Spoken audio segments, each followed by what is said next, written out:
Thank you. It is a privilege to be here with you today. I wrote to can you hear me okay? It doesn't sound like it. You okay? Okay. I wrote to can you guys hear me? I didn't think so. All right, 'cause I can't hear myself.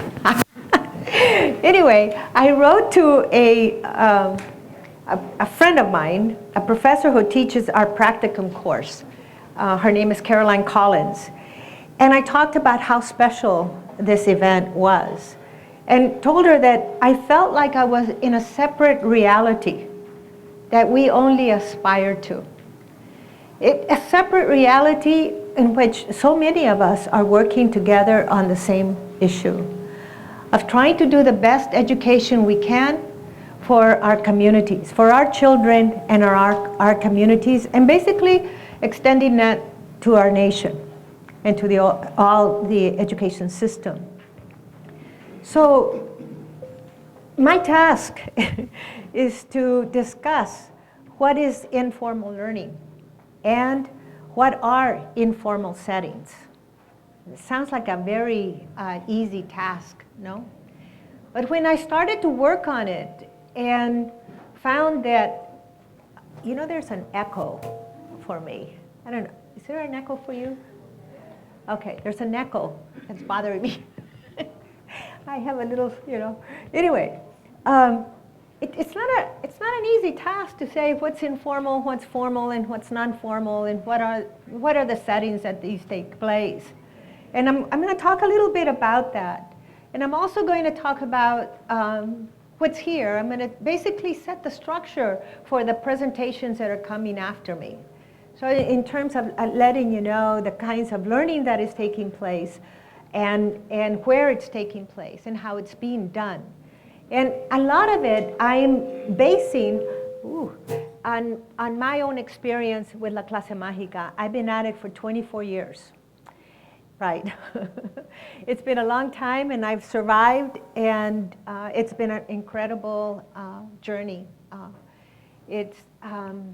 I know because just recently we had a field trip of the Chiquitines from La Clase Mágica, and the speaker was a 24-year-old Angel Chavarin. I want you to remember his name. He joined us when he was 5 years old. And so I asked the audience, how many of the little ones, how many of you are 5 years old? And they raised your hand. I said, well, Angel was with us when he was 5 years old. And he was a counselor at a school, so there's a path that he has set for you. And bigger than that, he's running for president in 2020. Angel Chavarin. I am going to be his campaign manager. By that time, I should be retired, and I should be able to do that. So Angel Chavarin, remember him. It was just such a satisfaction to see a child grow up and then have that aspiration to become president of the United States of America. You can't be rewarded much more than that in working in these kinds of settings. So we never know, right? I want to be able to open this up to interaction with you. So you can raise your hand or shout out, however you feel comfortable, and I will answer your question or interact with you about a particular issue. I find it that it's more engaging that way, and I find it that you take away more than I would have if I've just talked straight to you, which I could do, and I probably will do it, and stop me if I do that. I really do want to have an opportunity to talk to you about these very important issues that I'm going to raise today. What is learning, right? Let me see.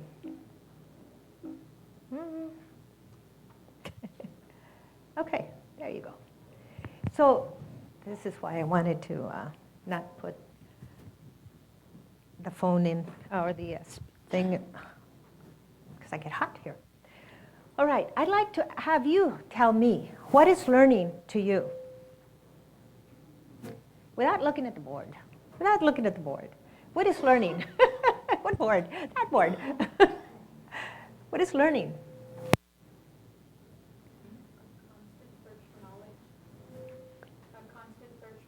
A constant search for knowledge. Okay, that sounds good.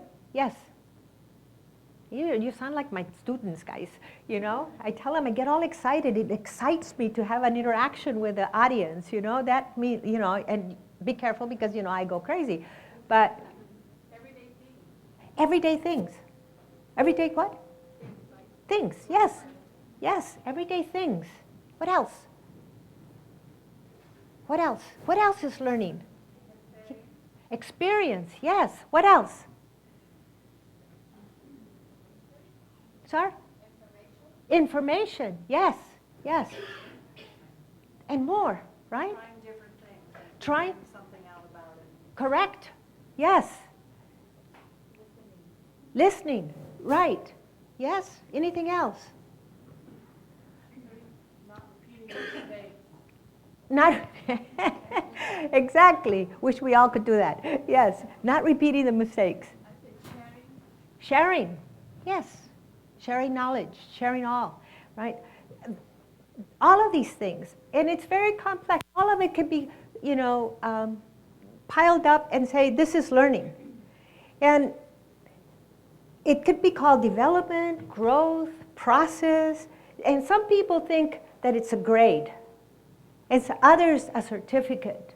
In some level, it's representative of that, but not quite the learning aspect, because we don't know exactly what it represents either, right? So all of my comments are going to be based on Vygotsky's ideas of learning and development. That's how the Clase Mágica that I've been working in has based its foundation on theories, sociocultural or socio-historical theories of learning and development that were brought up by Vygotsky, a Russian scholar, being the first person to develop Soviet psychology. Very influential in the United States and very revolutionary about his ideas of learning and development and schooling and so forth. So if I go into that space, please stop me and bring me back to you know, the ground level so we can have a discussion on those things. So the most important thing about that his theory brings up is that learning is a social process. And I'll discuss it in a few minutes a little bit more. But it's a process between individuals, usually an older person, a more expert peer, and a novice or a child, right? And that process of communication and interaction is what we find, what he considers learning to be, okay? So it's important to think about that as that's where learning is. That's what learning is, and that's where it is. Okay, let me see. No, did I go back? Okay. So then my task about, well, where does learning take place? There are many types of learning in the first place. There's a formal learning, right, in a formal setting that takes place. And it has an entire system, a structure, that is supporting that kind of learning. It's a specific kind of learning. And it requires a prescribed framework for that. This is not the framework. This is more collaborative and so forth. But it's very structured so that there are seats in front of the authority, the only authority in the room. And there is a discourse style. Teacher asks a question, a known answer question at that. The child responds, and the teacher evaluates. I think Bud Meehan, if you know his work, talked about that, that discourse style that takes place in the classroom. So all of these differ in terms of where, when, and under which conditions learning takes place and what is expected at the end, right? But I want to make clear one type of knowledge or one type of setting, one type of learning is not better than the other. I think that all the work that we've been doing, that you've been doing in the classroom, will tell you that that's not the case. I think Cole and Scribner brought this up over 35 years ago and challenged the fact that school is not the only place where this special learning can take place, that it can happen anywhere, and that should be valued as well. What I want to, let me see, that's interesting. Is that where it comes from? Yeah. Yeah. Let's see, I want it. So then, what I want to focus on today is one type of learning that, that happens at the interstices. I love this word. It's like, it's a boundary between worlds. And the worlds of informal, formal, and non-formal learning is this idea of interstices, the in-between type thing that happens. So that it's not quite formal. It goes right through the idea of formal. And it's not quite informal. And it's not non-formal. You know, you have formal, as I talked about earlier, that it's a very structured place with very structured expectations for both the learner and the teacher, the adult in the classroom, and the whole way of acting and talking. It has a speech, it has everything. The expectations are written out. Well, the informal, I want to characterize that as a everyday kind of situation. Every day we learn, right? We don't even know sometimes that we're learning, because it's tacit kind of knowledge. It's that knowledge that you pick up like a socialization, right? And you're moving, and like, you remember the time that I learned when I was a child, how to iron. What goes first? The collar, or, you know, how to make a bed. And all of that is learning that is taking place. You're acquiring something through experience.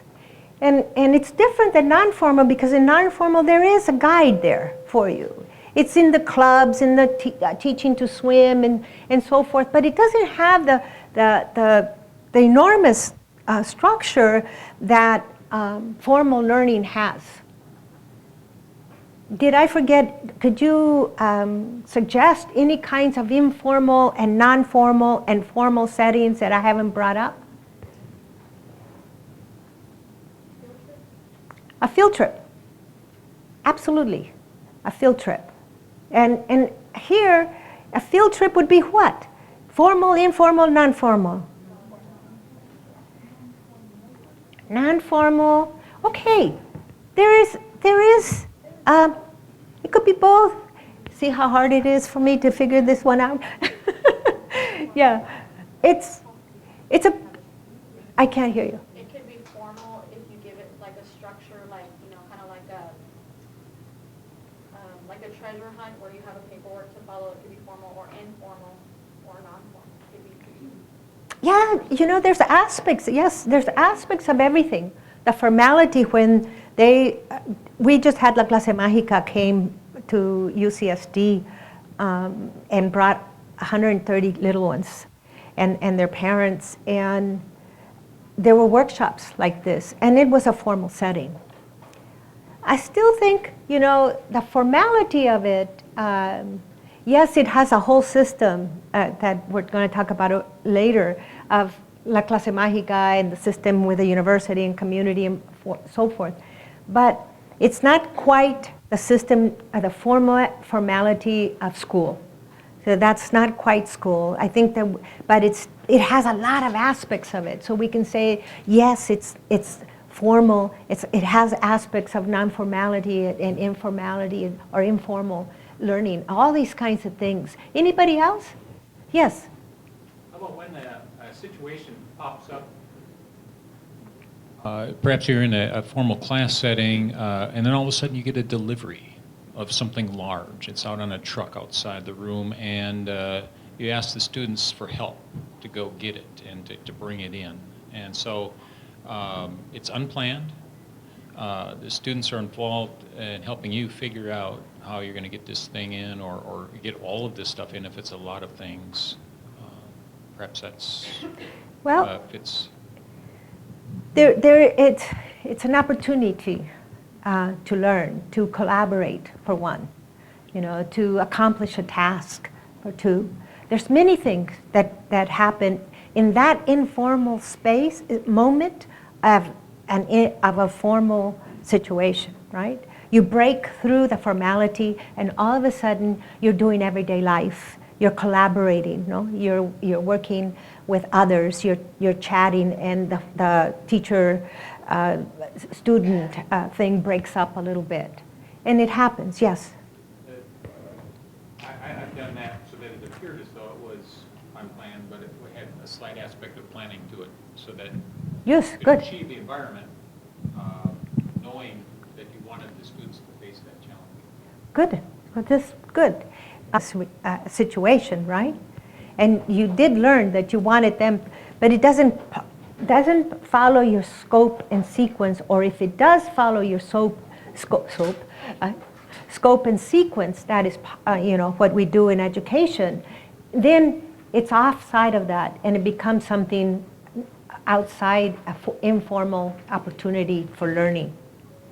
Okay?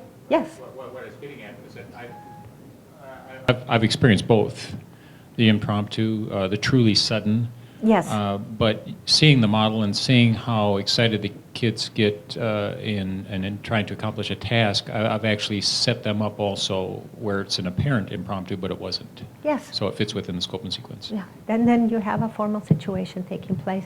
Like I said, the divisions are not clear. They're fuzzy. And that's okay. And that's actually the way to go. And I'm hoping that at the end of this, you'll go back and think, hey, it's right. We should include more of these situations, because the classroom of today, the 21st century classroom, or the boardroom, or the sort of hubs of innovation like Silicon Valley and Singapore and all these places, that's what they do in accomplishing a new thing, a new innovation, is through all that creativity is allowed to have expression in just incorporating the formal, the non-formal, and the informal. So I'm hoping that that's one of the things that you take away. Let's see. All right. So, yeah. Oh, they're right. But what I am going to focus more specifically is that in the programs or projects that you're going to hear about, that we're not simply observers. We're more than that. As you have informal settings where not formal instruction, where you have the tailors that Lave and Wanger worked with and developed a whole theory about situated practice and situated learning and so forth that happens within a context. And they came in and they observed, and they took away, after many years, took away these ideas about what happens in these informal settings, right? There's also Barbara Rogoff that also, and Greenfield, that studied in the Mayan culture, studied the ways in which children acquired the skills of weaving and choosing all of these patterns and colors and so forth.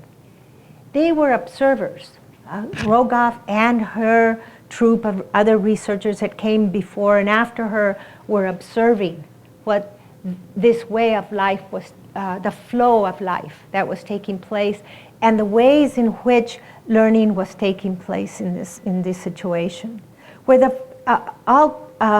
both of them are some level of apprenticeship, working with a master. And the weaver here is the mother's hand, correcting, or not saying explicitly, but moving the yarn in a way to straighten out the possible mistake that the child is making without saying a word. It's just part of the ongoing process in teaching somebody how to weave. And in the other, it might have been a little bit more didactic, right? In ways that people understood that it was it's not so much tacit knowledge that they were acquiring, but they were definitely knowledge that was visible, directed at them, and they were acquiring as well.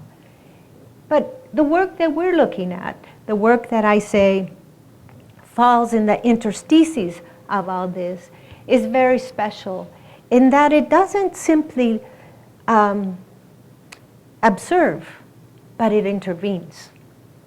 And it intervenes in a very specific way. It almost like the hand of the mother helping the child do the right type of weaving. Not intrusive, but it's set as well. Almost like your scope and sequence that is prepared as you go out into the communities to work with these projects, robotics clubs, La Clase Mágica, and the pre-Columbian mathematics. That there is an intervention that's taking place. There is an observer that is acting on some already figured out, stated, deliberate ideas about how learning should take place. So it's going to be somewhat different. And you know, the other slide over here with the researchers, marine biologists or something, they too are learning. And there's a different kind of learning that's taking place. They don't seem to have somebody directing them, but they are learning themselves in the observation of these ecosystems that are taking place, right? That right there, they're observing how the world is being organized in these molecules or other kinds of things that are being observed. Any questions?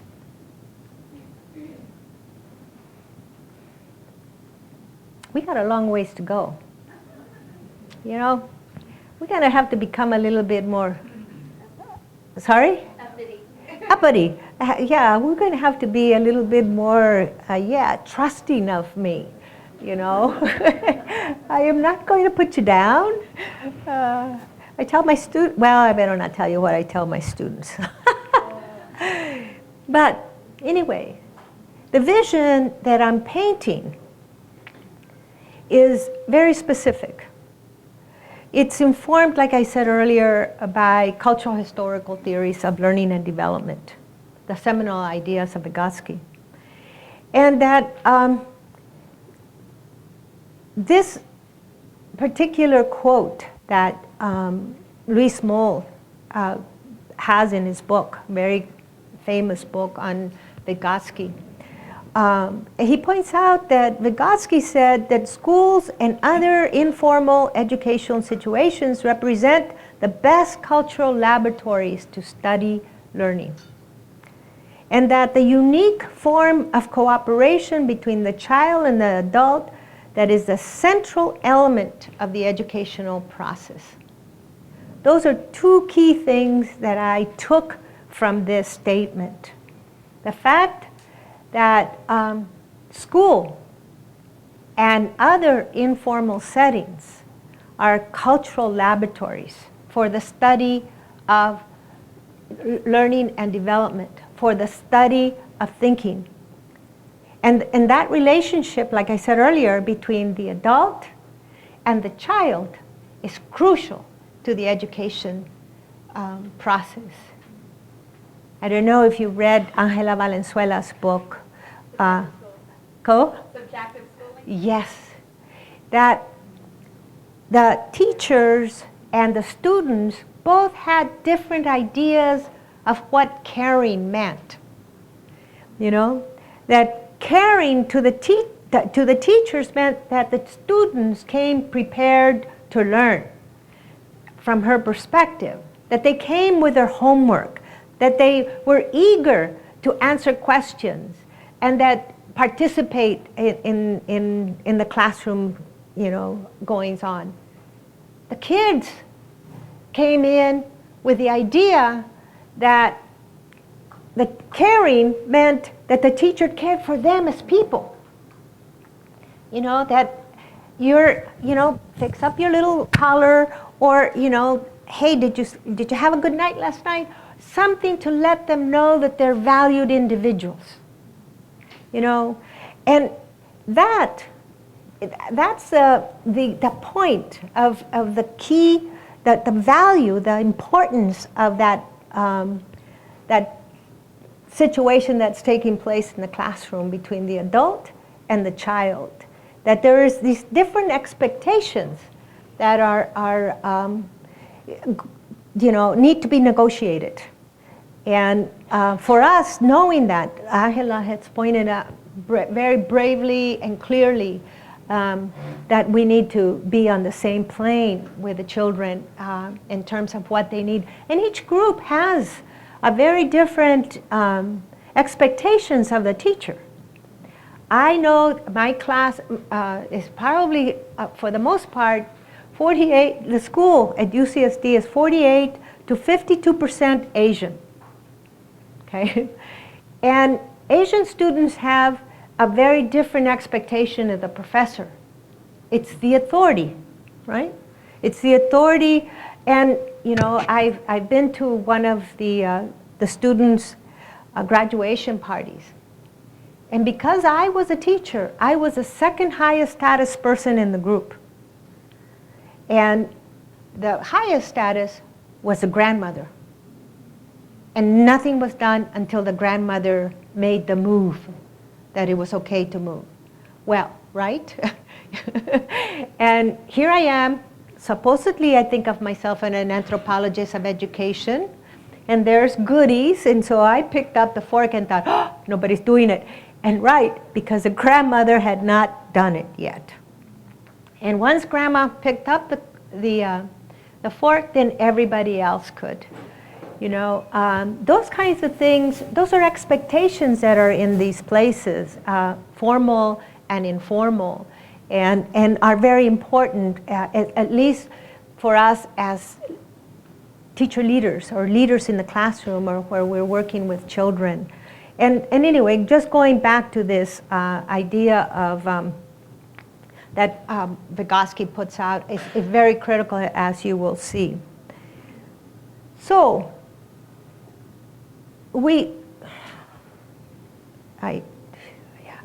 So what happens next is that learning that school and informal learning are ideal places, we go looking for those ideal settings, for reorganizing mental functioning in a systematic, organized way. So mental functioning, if you know about Vygotsky, Vygotsky believed that the consciousness or knowledge or thinking or way of looking at the world exists out in the world. Again, between the adult and the child, right? In the context that we create for them. That it happened there first, and then through interaction with that context and with those individuals that you get to learn how to be part of that system, how to think like that system, right? So you appropriate all of that knowledge, all of that way of being and doing Because it's outside, and then it comes into the mind and creates consciousness from that particular context, right?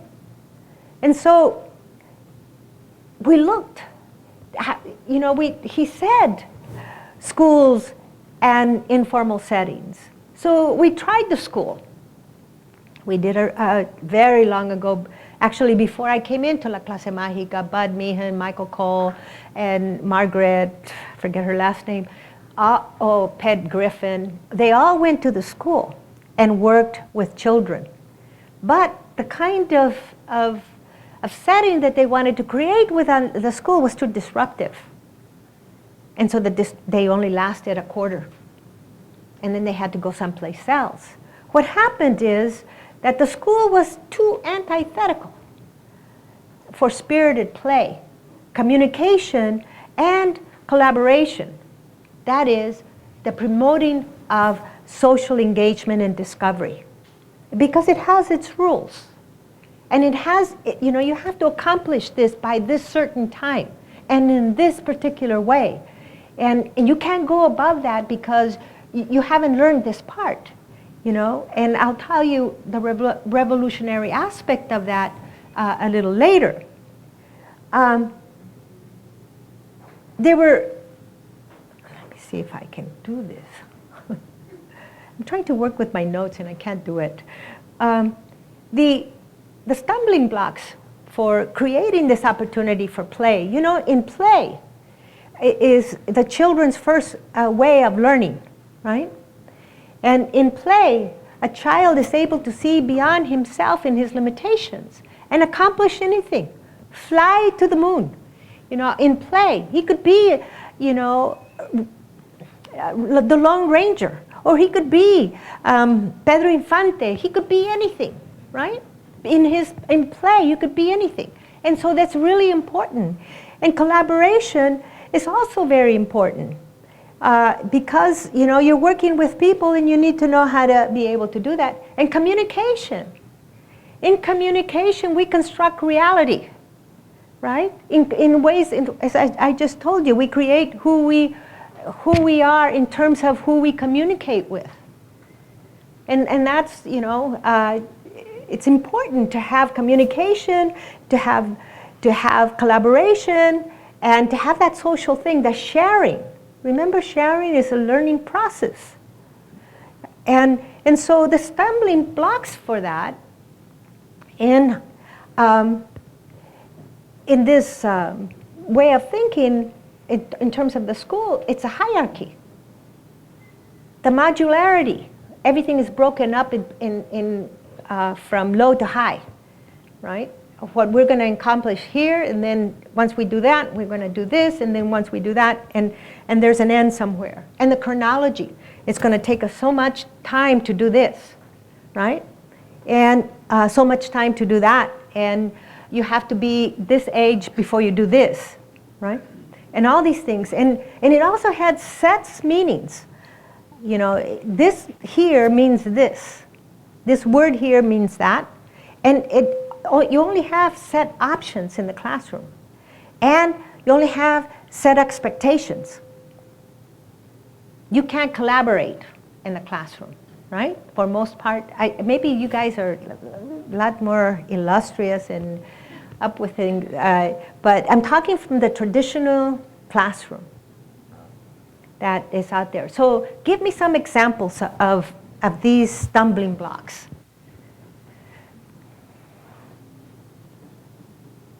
I know, because you are working together. How about if you share them in each of your tables and then come up with it, and then I'll ask the group. Okay? Take a few minutes. I can move. Take a few minutes and with your group and try to figure out what's the stumbling block of a hierarchy? What's an example of a hierarchy? What's an example of a modularity, of a chronology that impedes learning, that impedes a kind of environment that we want to create in these settings? Andiles, come on.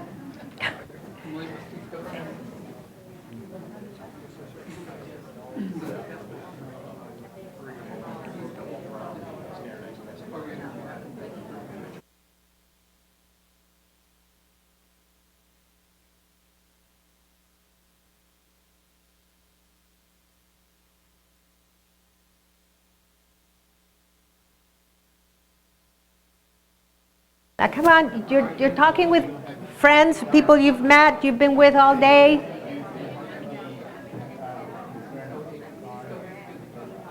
Too many of you are listening.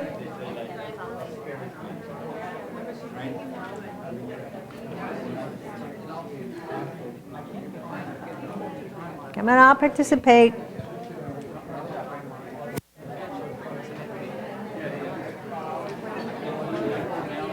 Well, these practice that we have to, the activity that we have to do, we have to give examples of Just hierarchy, modularity, and chronology in the class. Okay. And just give examples of that, yeah.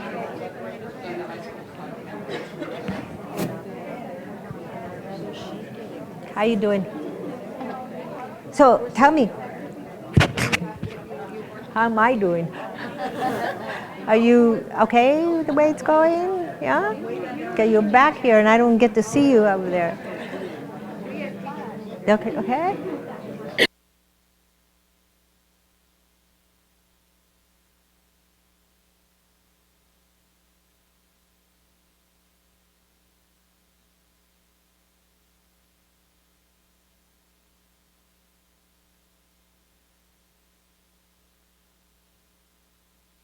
Let's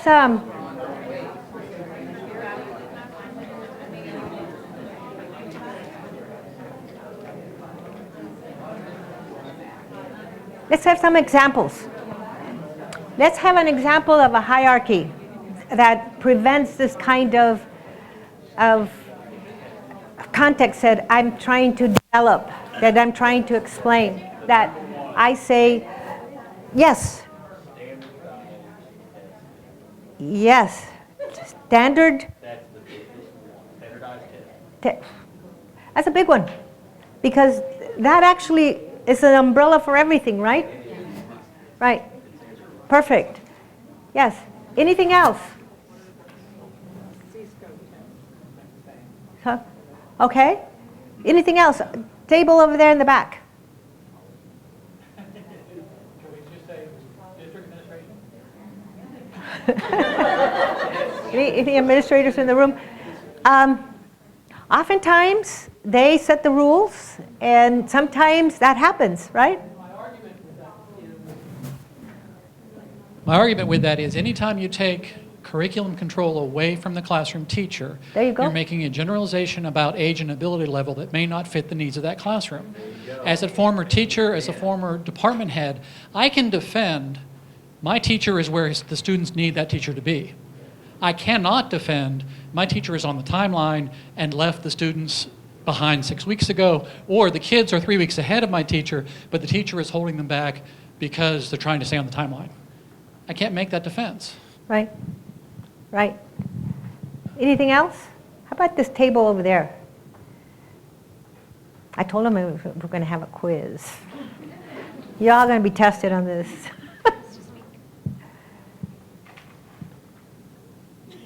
You're like, go away from the microphone. All I was going to say is that, we're so focused on the STAR test and everything now, is that, you've got to keep moving.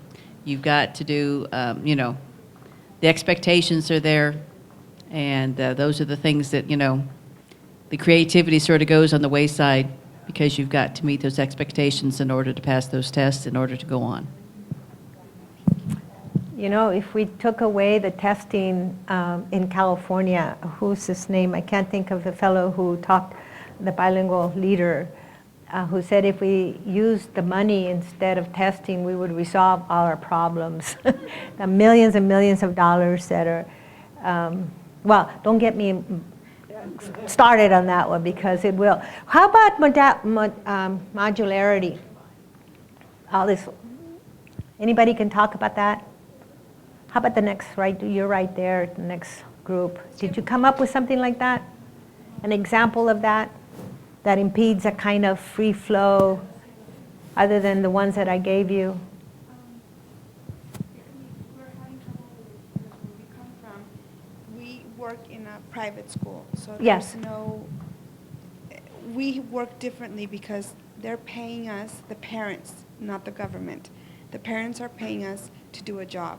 So we focus on making the parents happy that the children learn a certain way, and they think that by having books or by having homework or being tested a certain way, the children learn. And we have to first convince the parents that that's not the only way to teach the children. So we're talking about that.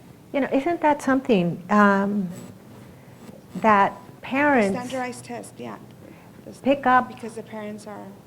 Right. There are so many examples that, well, it goes to the power of the school, of this formal setting, the privilege that it has in our society and in our history, going back 2,000 years, that people know that if you do it in this way, then it's going to be valued.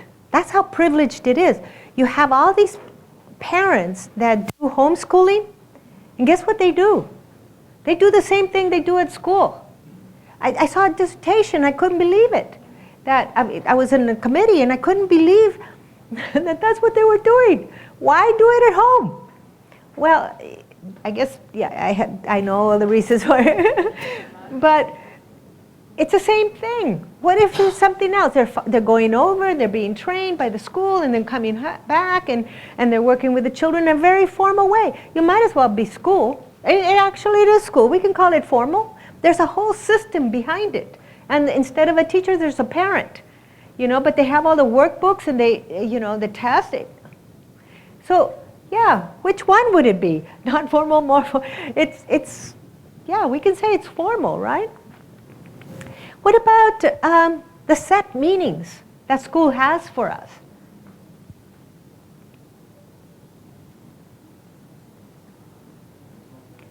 What is a good student? Tell me, what's a good student in your system? Active, interactive. What would I say about this group? A good student is the one that complies. Yes. If they complies, he's good. Have one ask a question at a time, he's bad. And you get rid of him. You send him to the library. You send him to OCI. You just kick him out because he didn't comply. He didn't sit still. He was looking around while he should be focused on you. That's set meetings, and that's what's dangerous. Because we need the one who's looking around. He's thinking. The other one is a mannequin in the school. And the teacher, too, in some ways, following a script. Any other set meanings?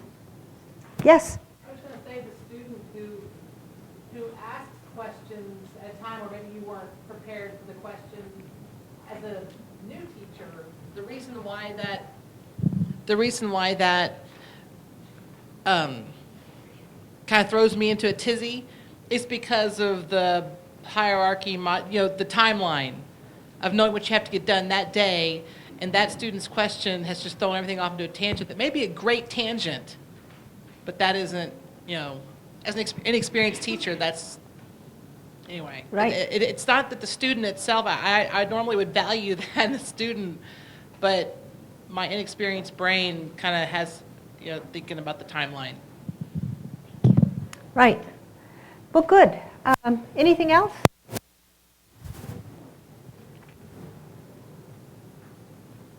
I wish I could do this, right, before it goes into another. But, so, the school wasn't a perfect place for us.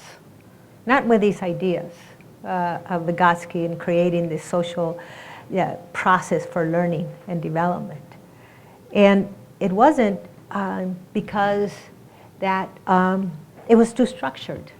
It was a conveyor belt, and it didn't go to full engagement of the learner. It was very structured in this way, in the left side, right side, left side for you. But, there's opportunities as well, where we can use that metaphor of a conveyor belt and make it active and productive, and self-satisfying and engaging and collaborative as it happens with a conveyor belt on this side. So in the classroom, this can actually happen as well. I'm hoping that at the end of this, you might think as teachers that there is a possibility in which you can work within the structure and still open up the kinds of learning that actually I'd like to say should be taking place in that classroom. If you're creating minds, which is what we're charged to as teachers, right? Providing a view of the world in which you're capable and able to accomplish any task that is set before you, given the resources, is what I'll talk about in terms of what Vygotsky thought of culture, exactly that. Questions, points? So, out of an imposed structure to the complexities of everyday life of the community, we went from school and informal settings to a constructed environment. That means that we found, like I was talking earlier, that we're not simply observers of what's going on in a culture, like Rogoff and Levin Wanger and all those people who studied the street children in Brazil or any other place where they're doing mathematics, right? And it's not sufficient for us to be observing in that manner, these informal learning settings, or to go and watch them and see how they learn how to swim, or how do they learn to tie a rope, or do all these kinds of things that happen in more formal or non-formal settings. We wanted an opportunity, as I said earlier, to intervene. So in constructing that interstices, that point, that boundary between these, where we could go in there and intervene. Vygotsky, I hate to be bringing him up, but like I said, I've been working with these ideas for 24 years. He didn't think it was enough to be a psychologist and to study psychology of people, the psychology of mental patients or lo que sea. He insisted on intervention to reorganize the mental functioning of individuals so that they could achieve greater heights of intellectual prowess and social, intellectual and social prowess, to be comfortable in all these other settings, He was very interested in that intervention, and that, to me, is very revolutionary in its sense, So we go from the school and informal settings to a constructed environment, as I will call them, idiocultures. Gary Allen Fine talks about the Little Leaguers and how they create these little small cultures that they wear their hat in a certain way, and that tells everybody else that they're part of the Lions, or that they, wear a color uniform, or that they speak in a certain way. All of these little things that they share amongst themselves to create a culture of that. Again, in that situation, it's an idioculture because it has all of the makings of a culture. It's a small culture with ideas and specifics of who one is. But it's still, we're not constructing it. It's being constructed in the everyday life. We want to construct it as engineers of the future. Engineers of a way of viewing the world. That's what I call it. More to be the engineer of the future. To construct a world that sees where the individual can see him or herself as active learners and doers, capable of accomplishing anything they want to, that is set before them, given the resources, of course. That's the kind of thing that I see as us, all of us in this room, as being that kind of leader that kind of person in a position to create that kind of vision for your students and yourselves. And I've been doing it in the after-school setting, because that's a great place to be able to do whatever you think is right and to change the discourse style, to disrupt cultures that children bring into the classroom or to the setting. Like, for example, when we first started La Clase Mágica, we're speaking Spanish. It's bilingual. All the cards are bilingual. And what are the children saying to each other? Speak Spanish, speak English. We're in America. They've picked this up out there. I have heard that in my bilingual communication class as well. Why are you talking about like that? This is America. Everybody that comes should learn how to speak that English, you know. And it's very common. It's spread throughout the country, and maybe some legislators are still saying that. But the children also pick it up. Just like the mothers pick up that it's important for homework, to do the homework. I'm sorry, I'm not a very big fan of homework, especially the kind of homework that goes home and that comes to La Clase Mágica. And I have these incredible special people that are trained to work with them and teaching them how to learn. And we have to do this meaningless activities. And so it's taken away my special resource that I have to do this other stuff. And yes, I know, I've studied it and I've dealt with it and I wrangled with it. Yes, doing the homework will help the child tomorrow. The teacher will see the child, like Angela Valenzuela says, as active, caring, and so forth, and he or she will be accepted. And it will help the child in that way. But I want more than that. I want that time for creativity. I mean, we have that opportunity. I have my special students that are trained, and I want them to learn. And to use scripture here, I want them to be able to be like having one fish and you can eat for a lifetime, learning to fish and you can eat for a lifetime. Isn't that right?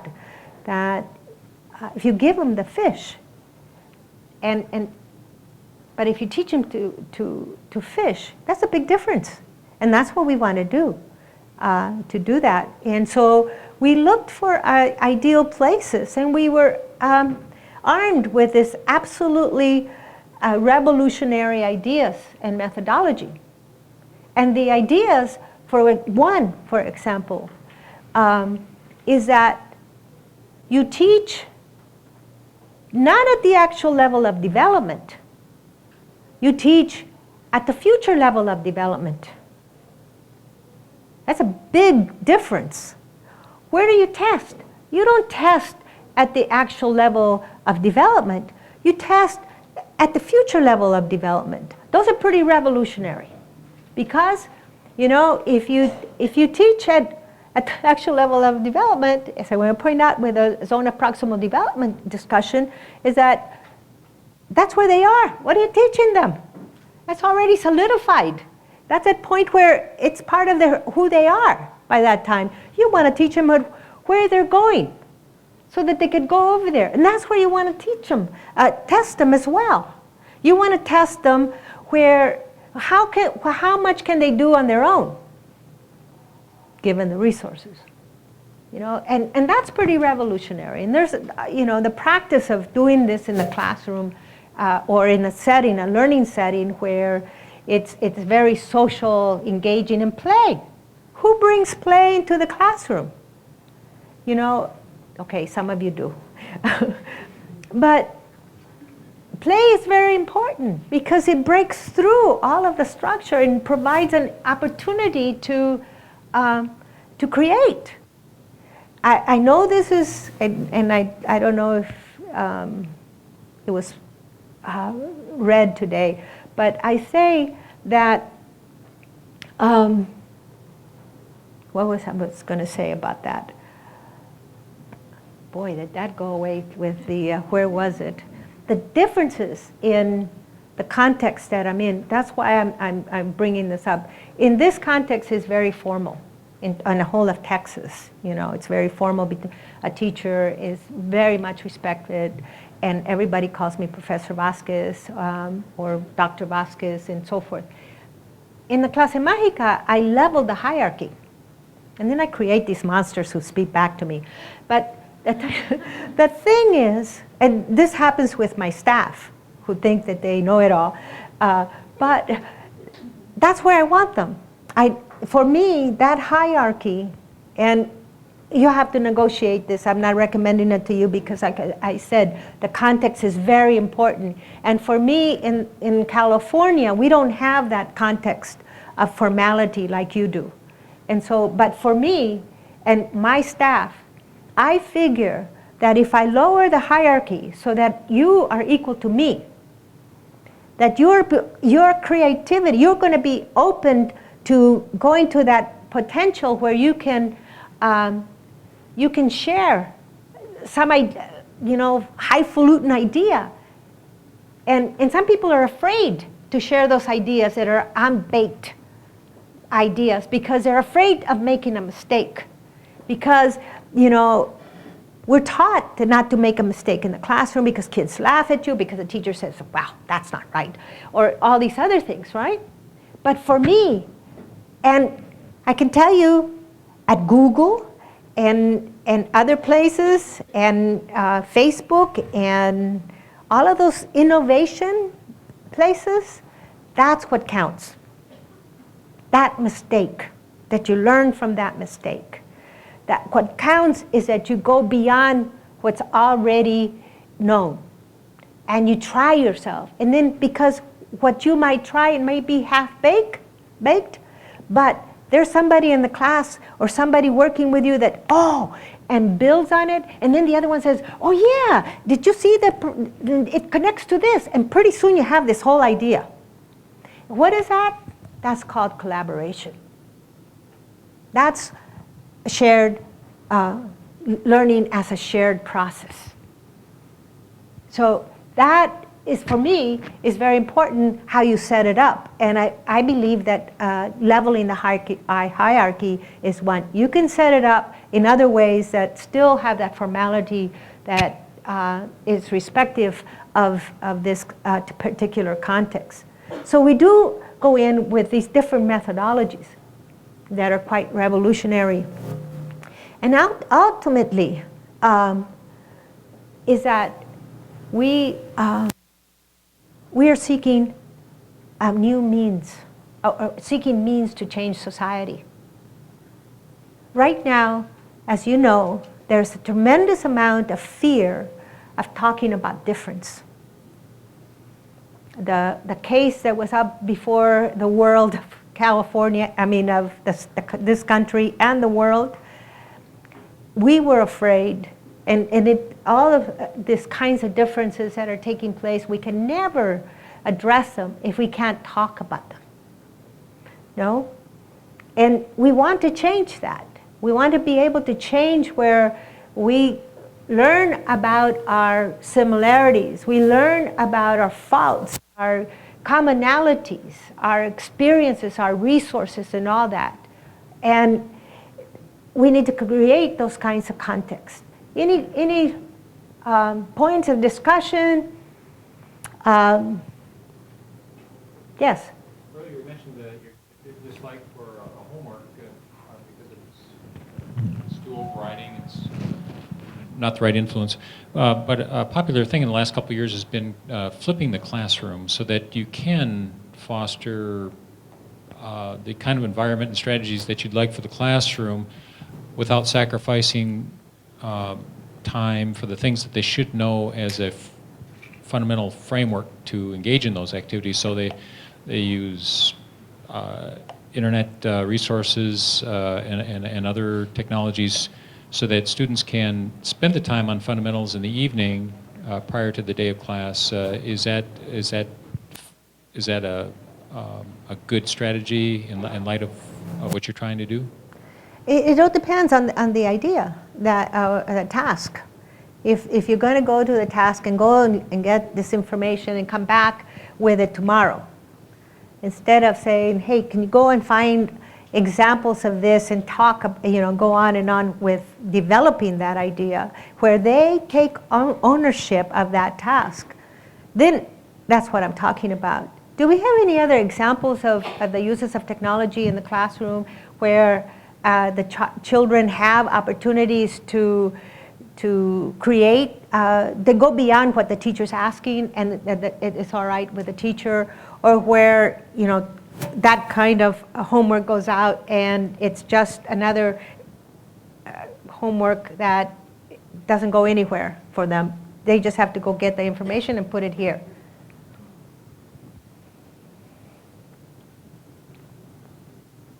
Now, come on. I don't like to call on people, but I will. One of the things that our district started doing at Harlandale was with the smaller kids. We work with pre-kinder. Is a program called Footsteps to Brilliance. And I found it really neat because, for one thing, they do get to read those books, or get it read to them in English and in Spanish, both. But also, after they finish reading the book, they have the chance to go in there and take like a mini assessment. They have the chance to create their own books. So they're doing stuff that they're learning, but it's also fun. So, that's something. Good. Where do they get the information to do the books? It's a program. It's a program. Uh-huh. Alison Wishart Guerra, who is doing the preschoolers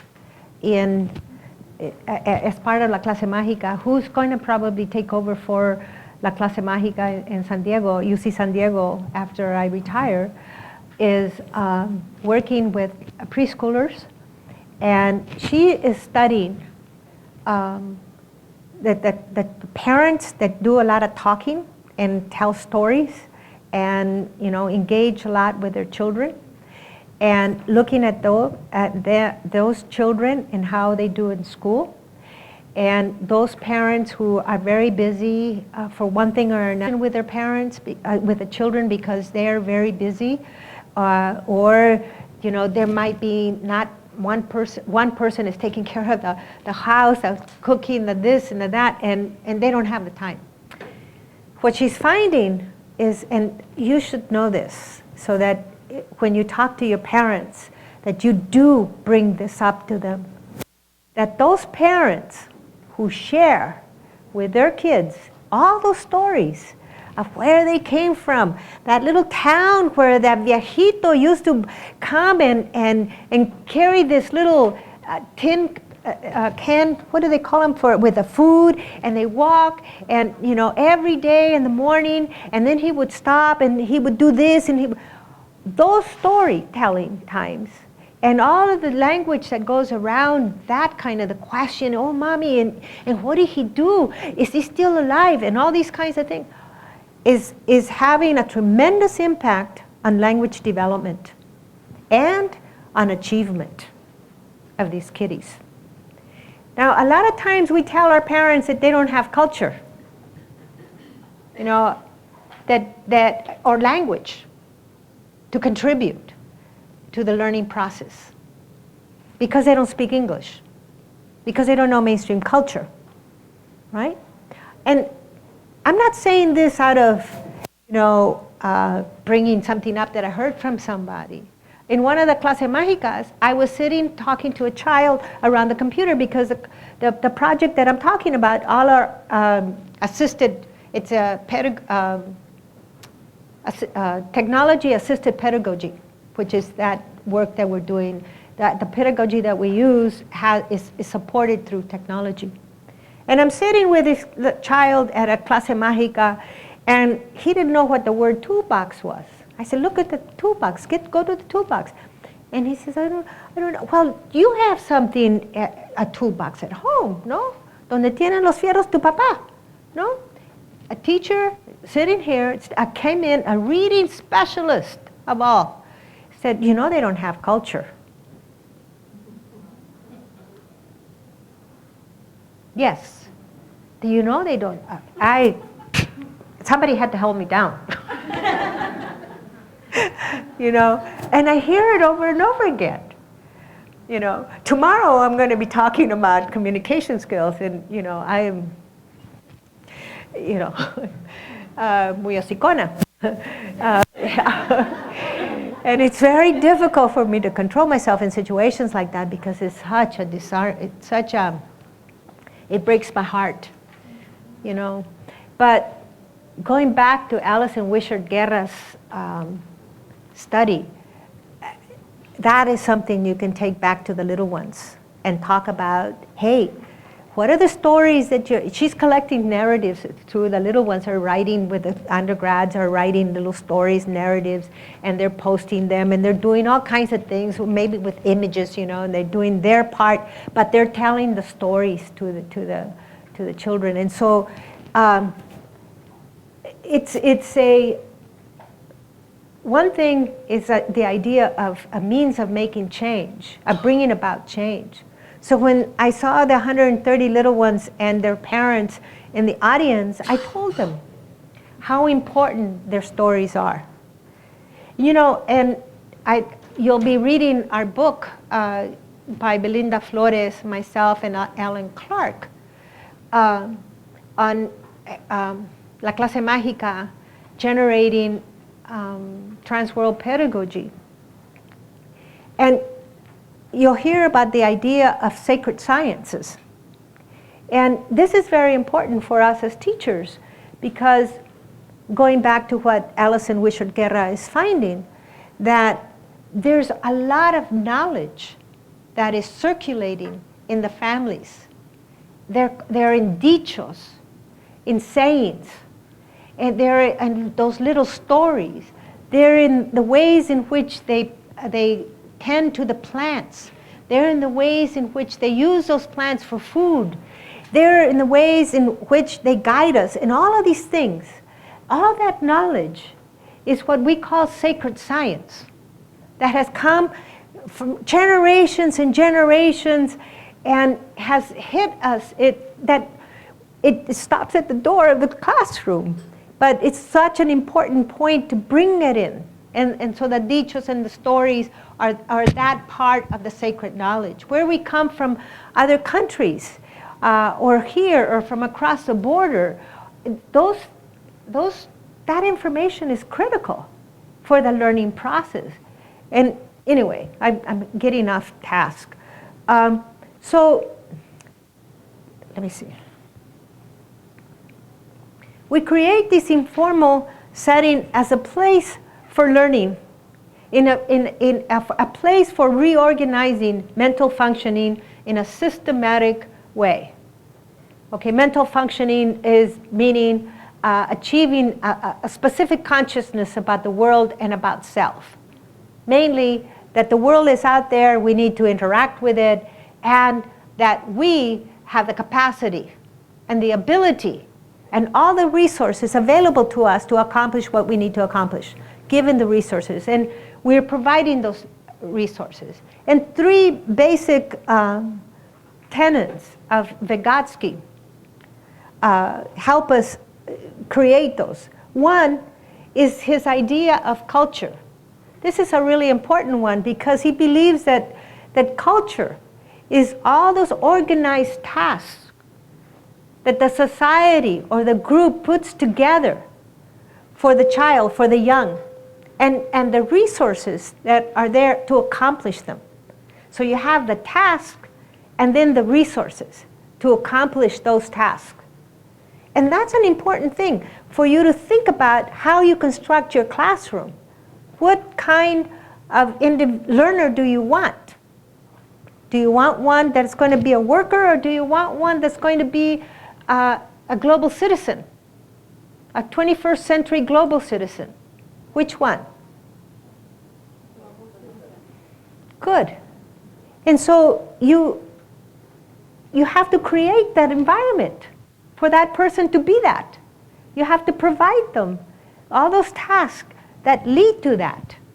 And as a teacher, that's one of our most important tasks, is setting up that context for what we want to accomplish. We first have to figure out, what do we want these kids to be, or to go from here?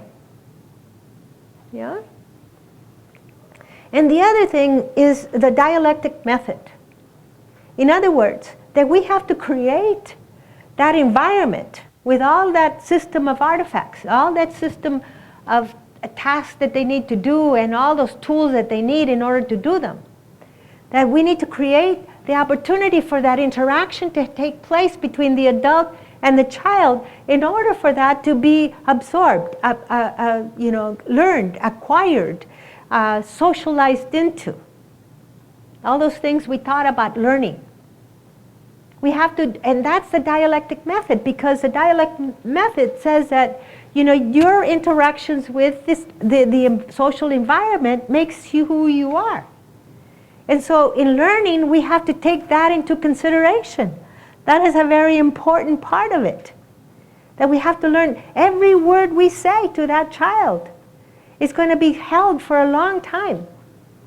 And so it's a really important thing. And then the other thing is the genetic method. And these are very, I'm not bragging here. I mean, it took me a long time to figure these out. They're obtuse. They're difficult to understand. And I'm hoping that I'm making them clear, and I want you to tell me about them. So be listening carefully. So the genetic method is that it provides the backdrop to examine the past, present, and future. Genetic method is about promoting development and tracking development. And that's a very important thing that we teach our students, our magos or aspirantes, or we call them UGs, undergraduate students. We teach them, okay, you've been with this child this 10 weeks. Where has the child been in that time? Where can you track that development? Did he know how to do this? Uses of, let's say, for sake of using a very clear example, how to use the PowerPoint in a very creative way. Across a 10, can you track that? That's the development that we want. That's what we really, instead of the testing, that standardized testing, we can very well put all that money into having people help us track that development of the child and find out where the child needs a little bit of tweaking, so that we can continue, or to provide that resource that child needs because it's unable to move into that direction, right? I mean, we could have a lot of money, but I'm not going to talk about the bushes. Anyway, in other words, that's a really important thing. So tell me, give me some examples of these three things: the notion of culture, the dialectic method, and the genetic method.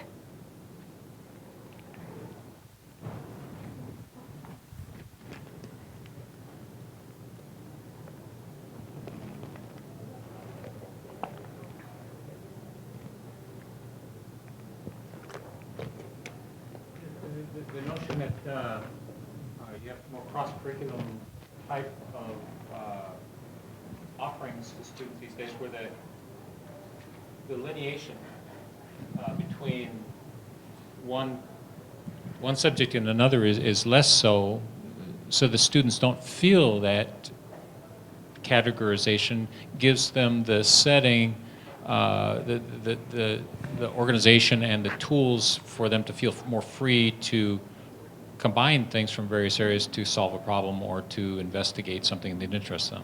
Give me an example of that. We're still up there with me in the abstraction. Yeah, in the case of popular versions are project-based learning units where the departments collaborate on one project and make sure that all of the resources that they can provide to the students are made available as easily to them, no matter where the student is at any one point in time. Thank you. That's very nice. How about this table over here? Or should I give you guys all an opportunity to talk and then I can ask you? Yes? Let's okay. And then call me and I'll go over there and help out. Let's take I still have quite a bit of time. I have 40 minutes, and I don't know how many slides I have yet to go, because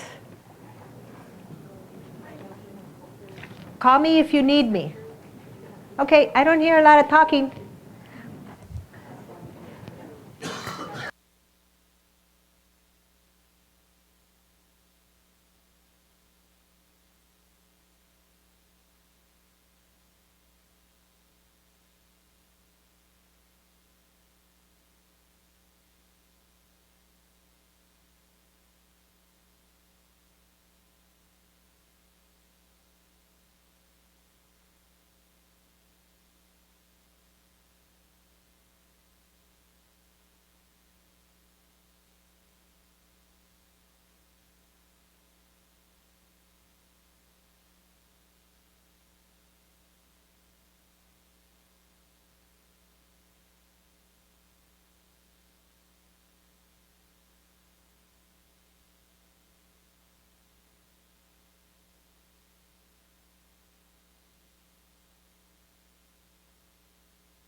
Experiences from your perspective, not from La Clase Mágica or what I'm trying to create. These are the components of what I call La Clase Mágica, or constructed or engineering these ideas. But these happen in real life in the classroom as well.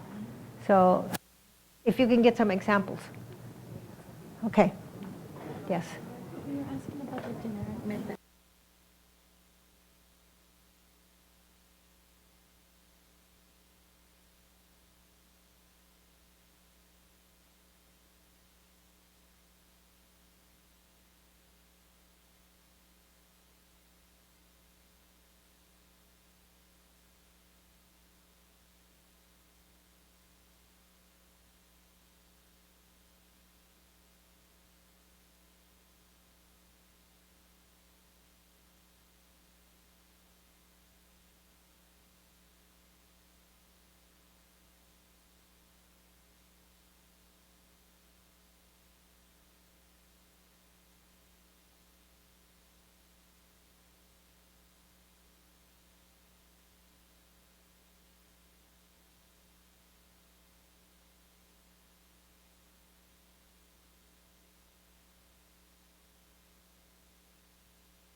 Okay.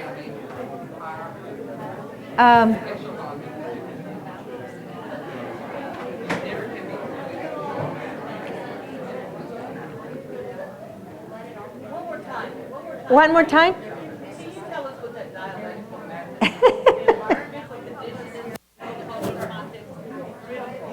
Yes. Let me go back.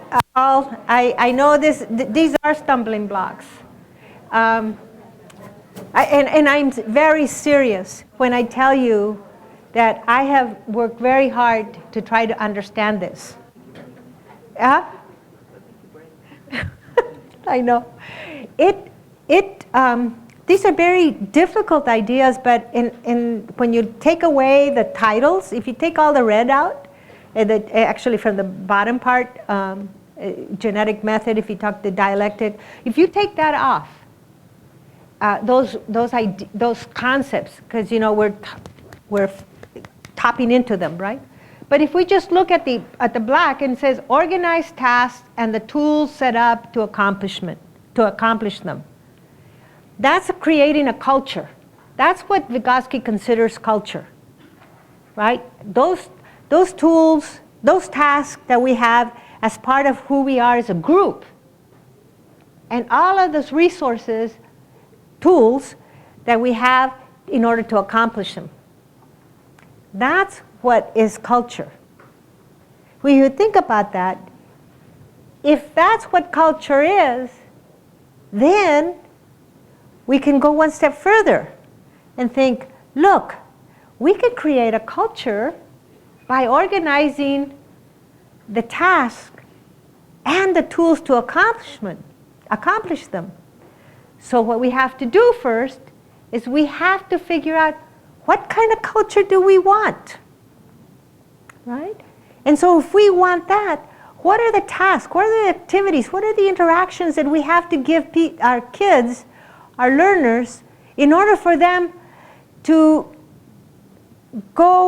be part of that culture, to acquire that cultural way of knowing and doing, right? Are we there? I wish I had somebody to explain that to me. And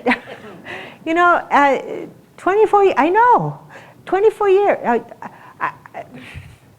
And I taught the graduate course just recently on this. And tell you, I worked harder in that course after doing this kind of thinking about this than, I don't know, all my 24 years as a professor. Because it's so difficult. Okay, I got it, but then how do you explain it? But these are three things that I've dealt with and come to understand. So the first thing is that we create a culture that gives the children all of the tasks that we want them to, all of the tools too, all of the scaffolding, all of the resources, so that they can acquire that culture and be who we want them to be, which active learners and doers, satisfied with who they are. And active learners, bilingual, trilingual, active learners and doers. I told a little kid the other day back of Mi Tierra, when I'm sitting down watching the whole movement of life in the marketplace, and this kid comes by and they're playing around me, and I said, hey, ¿qué andas haciendo por acá? What are you doing here? I don't speak Spanish. I said, ¿cómo que no hablas español? How come you can't speak Spanish? Look at you, where you are. In the 21st century, you cannot exist with only one language anymore. And by the time I left, I kept telling them about that. I was creating something there with some expectations and some tools. The language is a tool, right? And I was talking to them about, what I want them to be. I want it to be bilingual. Hey, they have all of the opportunity to acquire their language at home and even in that patio of the behind Mi Tierra, that they can acquire that, Where else? You have that opportunity. So that is creating, providing the tasks that task he was saying, he actually said a couple words in Spanish, more than what he wanted to share initially. And this was like a 6-minute conversation. And I set that up. And what this second one means is that interaction that we have with our environment, that it happens. Using that example, what took place there, I'm hoping that it will last a little longer than the next day. But that I'm sure some of you are going to be in his life and you're going to support that. You know, that you need more than one language in this world today. You know. So anyway, you're setting up that dialectic, you know, a dialectic is like, you know, the ping pong ball in a little circular thing if you throw the ball. And usually think about if the circle thing is malleable, that it changes. If you hit the ball hits this, it gets reshaped, and then it goes over, and it also gets a dent, right? And so then it goes this way, and it makes an effect there, and it changes. And all of a sudden, you have that dialectic back and forth between the culture and the individual, and you're constructing a new consciousness. And that's where it happens in the context of culture that you've set up. Okay?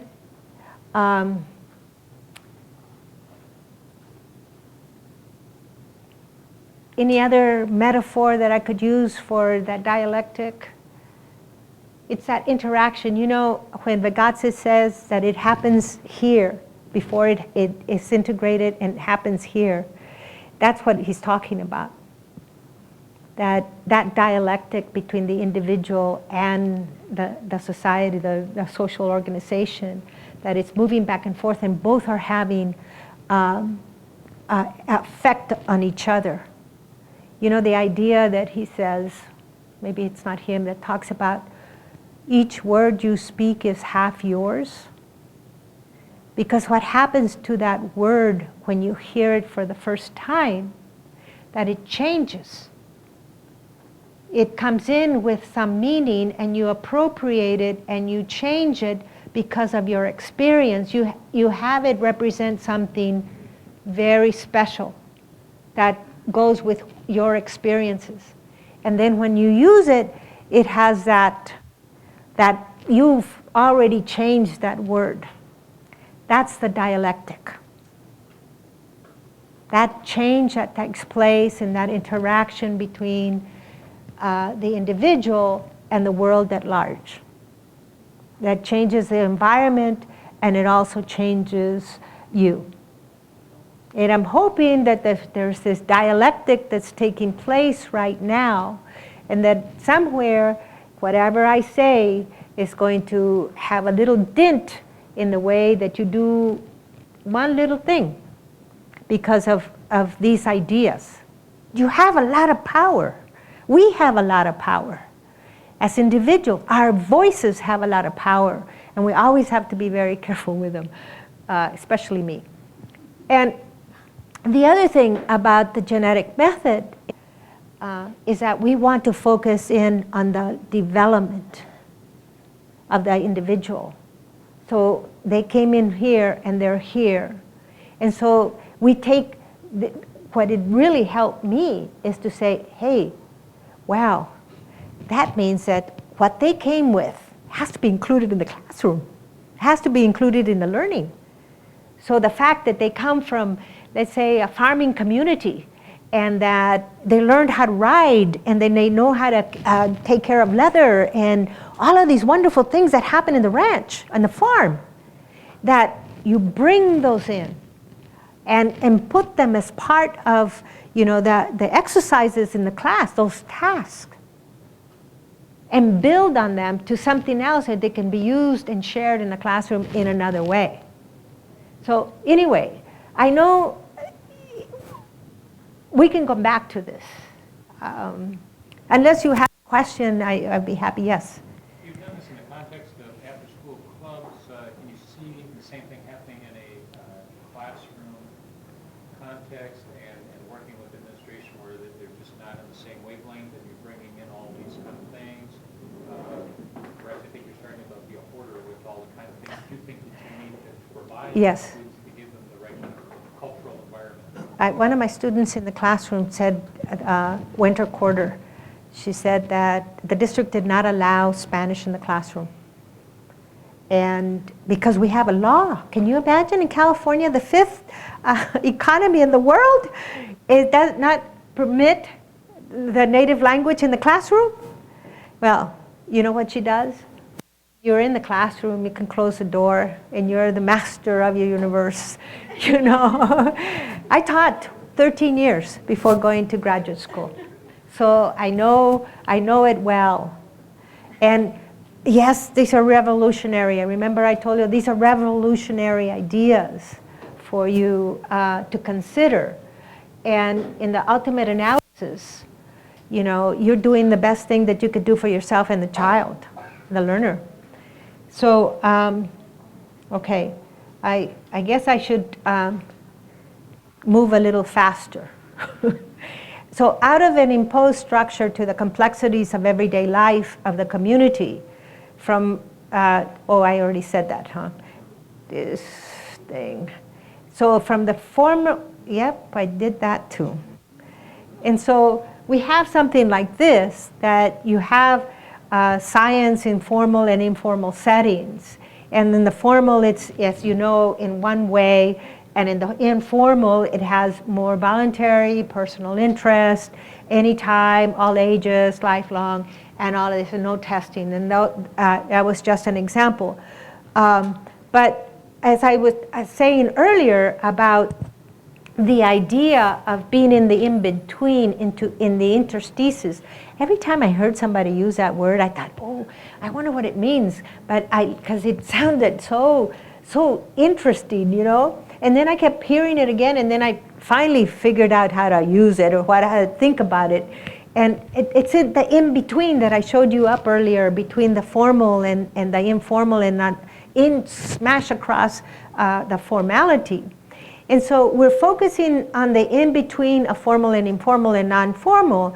And so you have an undergraduate student working with a child from the community, and we have already a set practice that the students come in and already have a language. They have a system that they want to put these language, these ideas of the children in. You know, because I'm going to stop this pretty soon with the concepts, scientific concepts and everyday concepts. And Vygotsky talks about scientific concepts already have, they're general, you know, they're abstractions, you know, and they're part of a system which is school. And that's how they separate them between everyday, you know, concepts that, you know, you acquire and you don't even know you have them or what it means, you know, they're tacit in there. But we also have that as scientific concepts, and you'll see that in the robotics classroom and clubs and the pre-Columbian mathematics in La Clase Mágica, they are also learning scientific concepts that belong to a specific system of knowledge. And so we're doing that as well. It's not learning school per se, but also not completely informal. These are special spaces where special learning takes place that is typically not found in other situations. When do you have an undergraduate student, an adult, working with a child as a peer and engaging in very heavy learning kinds of ideas, you know? It doesn't happen. So here are the three, I didn't have the pictures before this, so I didn't take that out, but here, what follows me is a pre-Columbian math. Learning about who are pre-Columbians, what does it mean, that lineage and ancestry, and what ethnic groups. They're learning all about this. This is the idea of sacred science that is going back. For me, it's like, here's a great example of that sacred science that goes back to los antepasados, the past, to our ancestors, and brings that back to the day. And it would be beautiful to do a study on, you know, what about that knowledge we have today? You know, it just seems really interesting to me. And then you have La Clase Mágica, which, you know, is what I've been working with all these years. And I started it as an adaptation of the fifth dimension, which was working with looking at cognition, learning and development, what goes on in the mind of a child, and in those after-school programs with wealthy English-speaking children. And I took it and I said, wow, you can create this environment in other places, and using those ideas of culture, of the dialectic method and the genetic method, I thought, well, you know, how can we create these ideal situations for children from the Mexicano community to learn, you know, so that they can be prepared for anything that happens in school? I thought, wow, what can they teach us? That was my excitement about La Clase Mágica. And there's a story that they're going to tell a little bit about how it's taken place here, and more about that. And then you have the robotic clubs. Sorry about that. It's just not, the robotics is hidden, but it's the robotic clubs. And I'm not sure about this as much, but it's working with the technology. And again, with science. So it's going to be quite interesting. So let me go back to La Clase Mágica in just a little bit. This idea of video culture. Remember when I was talking about the little leaguers that create their own little culture? Well, we created this, and with La Clase Mágica, and structured it with all the, what I call the system of artifacts. And you're going to see them, the task cards and the language and the interactions were very structured. And therefore creating something very special. What we wanted of that culture is for those children to be active learners and doers, and be able to see themselves as able and capable, no? Because that doesn't happen in the schools in California, at least. And hopefully that's not true here. But in California, it's that kind of situation. And so out of these idiocultures, we created cultural laboratories. We're experimenting. So we're studying, we're creating these environments, these cultures, and then we're looking and say, hey, wait a minute, things have changed. They're not using the technology in this way. Let's redo the whole thing. This is why it's important to think about the genetic method, because you're looking at the development not only of the children, of the context as well. And you figured out, oh my God, they already have all the old stuff that we're using here. We have to make it different so that we can take what they bring and take them to the next level, above that. Not to hold them down to something that's already 10 years old, or 5 years old, or 3 years old. Things are changing so fast that, you know, I have to redo my courses, because it's amazing how fast things are changing. When you're talking about technology, you're talking about language, like diversity. It's amazing. So what we do, we have an action-oriented experimentation, always constantly changing things, experimenting with studying it and tweaking it, you know? And so in a lot of ways, we are playing with diversity, with integration. Basically, we're playing with power. That's what we're doing in these systems. We are playing with the power to change somebody's mind about how they see themselves as learners. Thank you. We are playing with that opportunity, and so it's power in creating these places. So we're basically challenging the status quo. Challenge how we think about learning, what knowledge should be included, who bears that knowledge, and where should it take place. Privileging other knowledges and privileging other bearers of knowledge, like the children, right? In many ways, I already spoke about that. So in a sense, we're mixing theory, method, and practice. And this is why I was saying earlier that it's so important to think about the theoretical aspects and to try to work through them, So because it provides us a lens and a technique and the conditions for which we work with. And so we think about the zone of proximal development. I'm sure you probably heard it in your training. And read a radicalized learning and development. Erect a radical methodology that focuses on process, not result. That's what's important to us. That process. Explanation rather than description.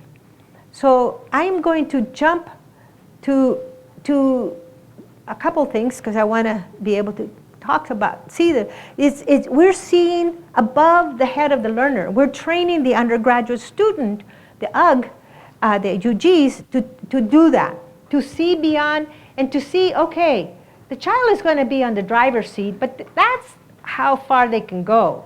So let's give them, creating that environment, that all of those tools, so that they can move forward. But the child might move even further than that, given that little help, right?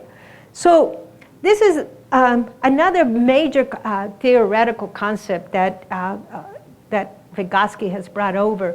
And it goes from, the actual level of development where much of the teaching goes on right now. I don't, from the last time I looked at teaching, that's where it is. But it should all be over here.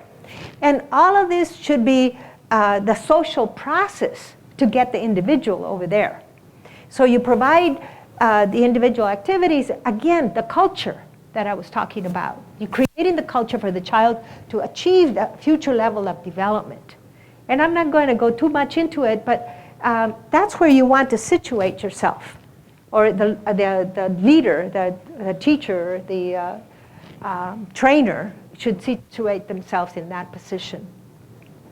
And in training these undergraduate students, the person that is now teaching the course constructed a concept bank. And that concept bank is the same thing of the culture, that dialectic method, and all these things that are very tough. And what do they do? And she's outlined them. She put them out there for the students to. And so she's practicing. She's collapsing the paradox. In other words, what she's doing, she's having the students practice what they're going to do at the site. They're practicing in the class itself. So they're creating these opportunities for them to play with the games. And they know about, they learn about free play, collaborative play. Okay, they do free play, okay, and they learn the game. And then she says, okay, how do you enhance children's collaborative skills? Okay, how do you do that? And so they start to work out how to do that. How do you scaffold? How do you help them acquire these new organizational skills that they need for this game? And so they practice it, and then they go and do it and help the children. And so there's another one, non-hierarchical relations, for example. How do you play that? So she has them work that out in the class. And so what does this all mean? What does this all mean? All of this stuff that we're doing in these clubs, and La Clase Mágica and Fifth Dimension, and what are we doing? And I think the question is that we are basically, because I've spent a lot of time looking at this and saying, okay, we are imposing, or we are constructing a new form of affirmative action. That's what we're doing. It's not a handout. It's an active, collaborative, deliberative process of bringing about substantive change in the individual, and in the schooling, in the learning, and in the society. This is not something that we're doing just because we want to play, but because we have an objective. We have a system. That's not school, but we have a system, and it has its language. And so we're valuing and addressing the social and intellectual conditions of each context, and meeting the needs and mobilizing the resources of the community and higher education. That's what we're doing. And we are engaging in bi-directional relations of exchange. And that's how we're accomplishing it. Working closely with the community so that the community and us are working together on the issues that are there before us, that are societal issues. And so the university is taking it very clear, very important. We have 33 different projects like myself, like the ones that you're going to hear today, across California. Because the UC system believes that we are important. We're doing important work in bringing about the different possibilities for eligibility of Latinos, African Americans, Native Americans, and other minority groups can continue to be eligible and feeding into the higher education system. That is the task that we have set for ourselves. And looking back, that is what we're doing. We were thinking we were doing it in the classroom, it was going to affect the children, but it has a broader impact than that. And in a major way, we're creating an imagined world of possibilities. Every learning setting should be an imagined world of possibilities that we create for our children, for our loved ones. You know, we have a moment for a question or two. Yes. This collaboration that you're allowing to happen because of the culture that you've set up, are you letting that take care of itself because of the cultural environment, or are you intervening to make that collaboration happen in a certain way? I mean, are there maybe it's something as simple as manners, the logistics of working in a group and so forth? Are the models such that you're intervening, or do you just let the collaboration happen? No, it's all very structured, and thank you for asking. You know, in the 24 years that I've been working at this, we've had very few problems of disengagement now or bad behavior from the children. And in one place, we figured we were in a school after school. And boy, did we have problems there.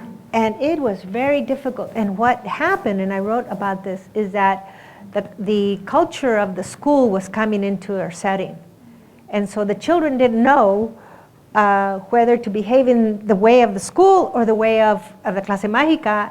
And worst of all, I knew, because I took a look at it, I examined it, you know, like this scientist, figured out that we had a parent who we hired to work as a coordinator.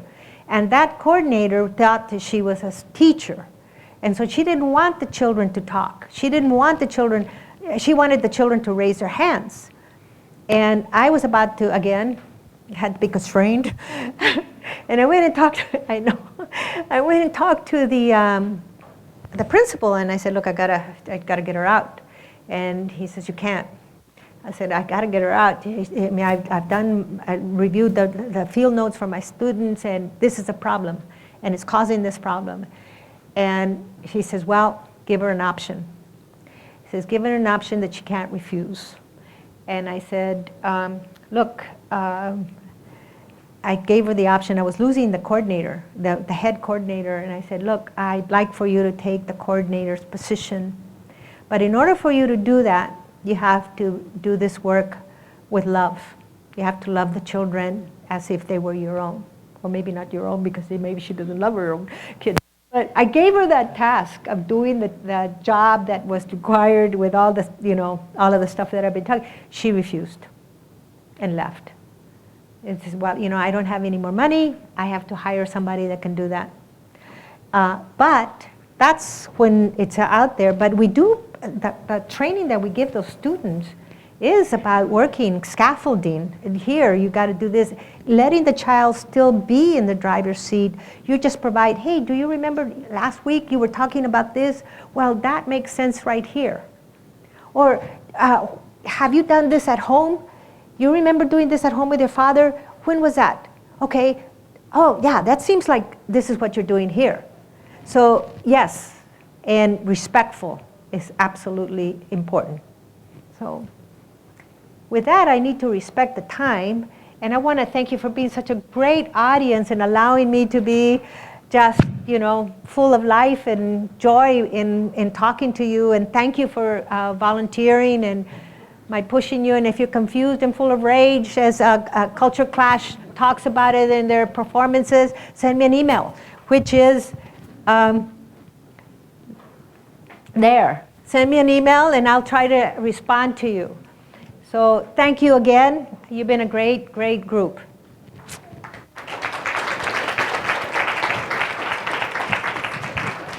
Thank you.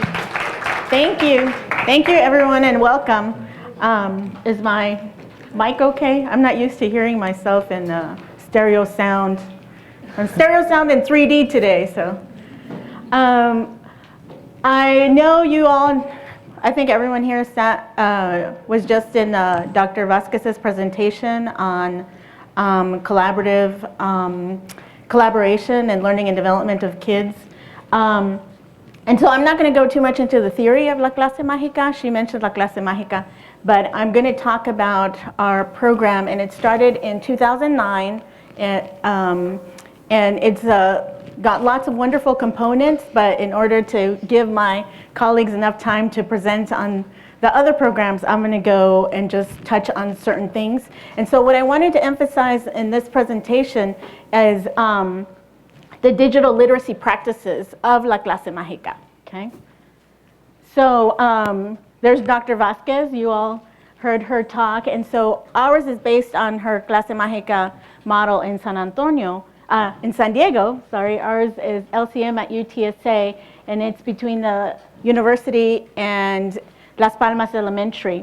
I'm not going to go too much into the theoretical framework of it because she talked a lot about the theory behind Clase Mágica, but just to highlight that we view literacy as a social practice. So what's important is not just the reading and writing aspect of it, but the social relationships around it, what literacy is used for, what the kids do with literacy, how they interpret literacy, and also that we connect literacy with the children's cultural backgrounds. So Las Palmas Elementary, how many of you work in Edgewood ISD? Okay, I see there's some of you, so you're pretty familiar with the demographics. Our program is for bilingual children in English and Spanish, and Las Palmas Elementary is a dual language. The technology, when we first started, we were using the clunky netbooks and the iPhones, and now we've moved to the iPads, and I hear that this semester we're going to have the mini iPads, which I'm really excited about. And we use internet, so we've had to work with the school and the district because, as you know, how many of you are already teaching? Okay, already teachers out there. Okay, great. How many of you are pre-service teachers? See? Okay, so one of the things that we have to collaborate with the district and the school on is to open certain sites right on the internet. And we also have educational software and digital cameras and videos for the site. So here, what we do is we have, the idea is that it's a world of play and learning and imagination. So we tell the children that they are journey, right? They're on a journey through a maze, which we call Mi Laberinto Mágico, right? It's a magical labyrinth. And I don't know if my hyperlink here will work. Let's see. To show you how we use it. Let's see. Oh, I need to log in here, but maybe I'll skip that part. But home? Where's home? There, right below your cursor. Oh, okay. There we go. This is someone else's computer, so. So one of the things we're also learning about is technology, and I have to log in here. Can I log you out, or you need this? Okay.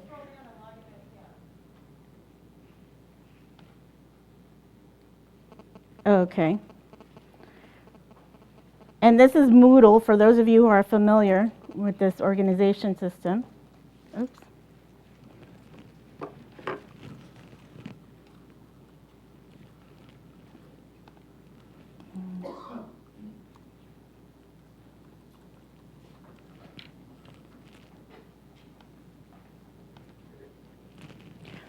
So what we do is I, and along with my collaborators, teach a course here that the pre-service bilingual teachers take.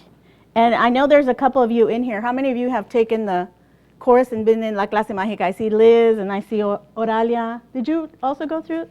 No, that was before.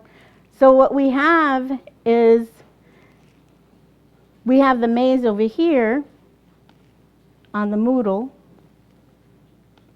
And this is what the children and the undergraduate students who are their mentors actually go in here. And this is where they can go into their different tasks.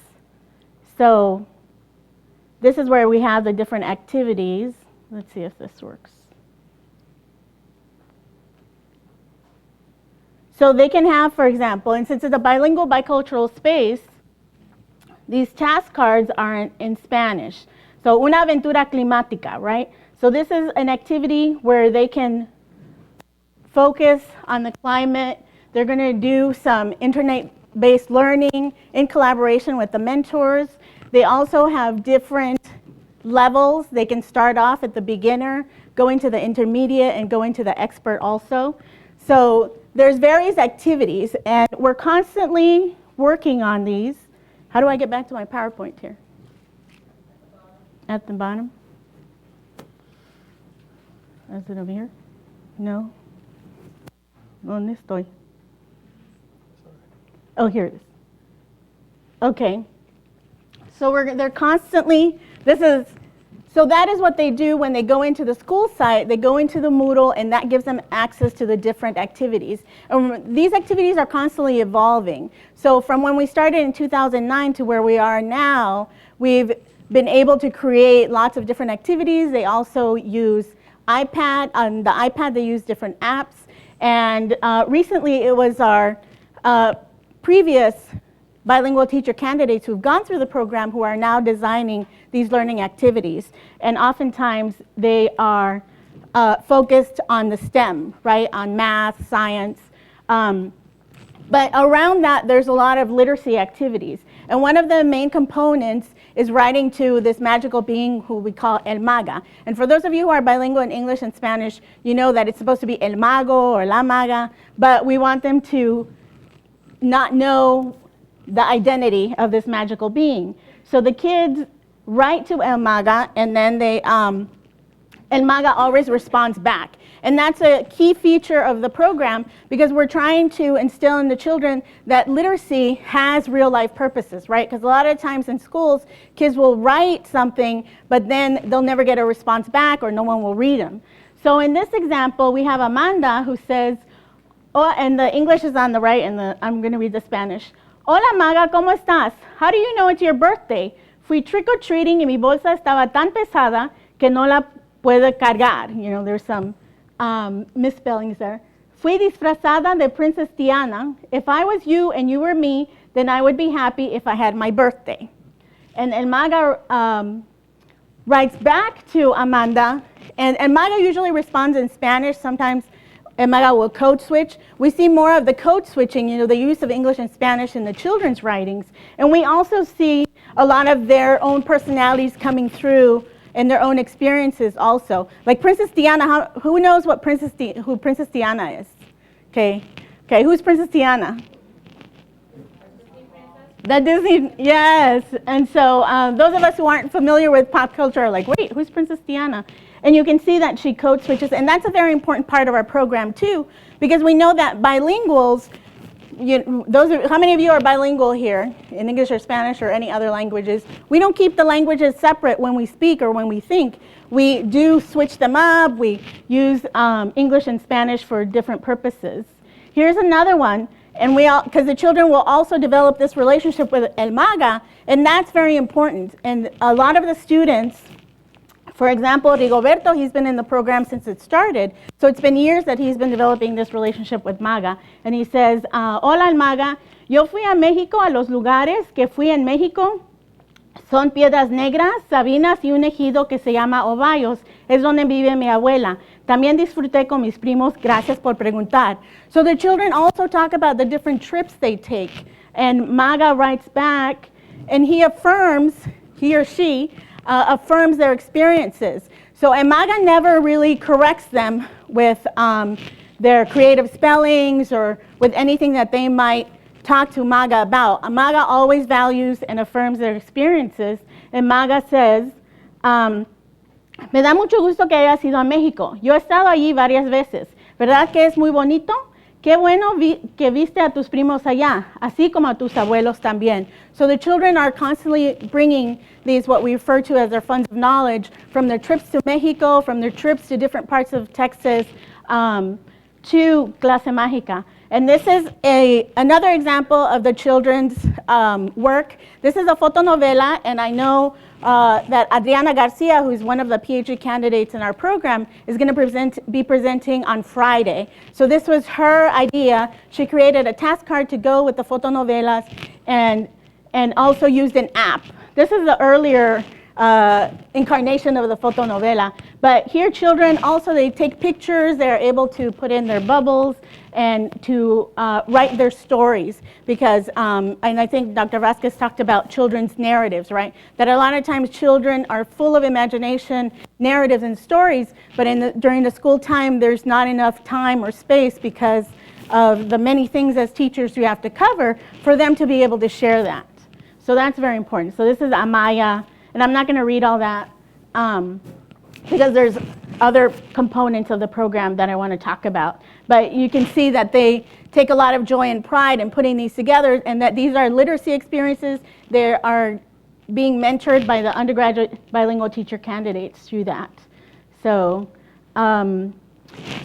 another important component is the mentoring program. Oh, and I have 2 minutes. So here's some of the previous bilingual teacher candidates and what they said about their learning, that they're able to learn some skills in technology. And it's the students a lot of the times who teach the bilingual teacher candidates how to do the technology.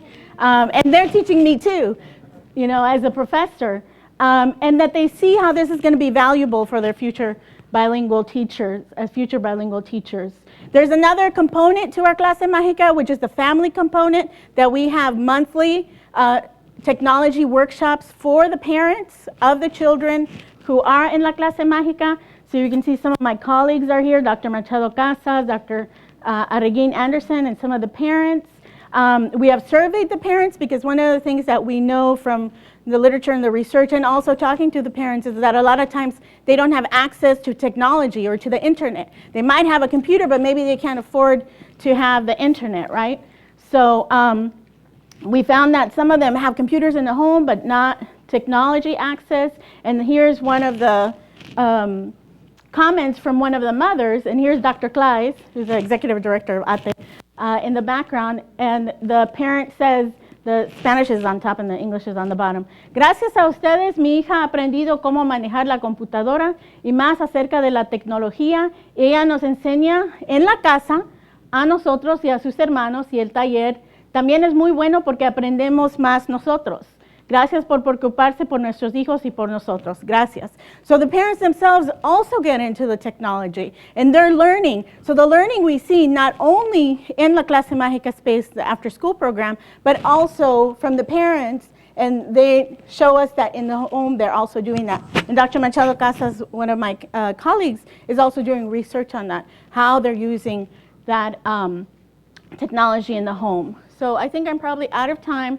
So I just wanted to reiterate again how really we want to put the children's own experiences, own language and culture, how they're using language and literacy at the forefront of our program, and also how it's about the relationships between the children and the bilingual pre-service candidates and teacher candidates and El Maga and the parents and the professors. But we know that a lot of you may be interested in La Clase Mágica, so we really want you to ask us questions. There are different iterations, different models of La Clase Mágica, and it's one of the after-school programs that we have. And I'm going to turn now to my colleague, Dr. Rien, to talk about another after-school program. Thank you.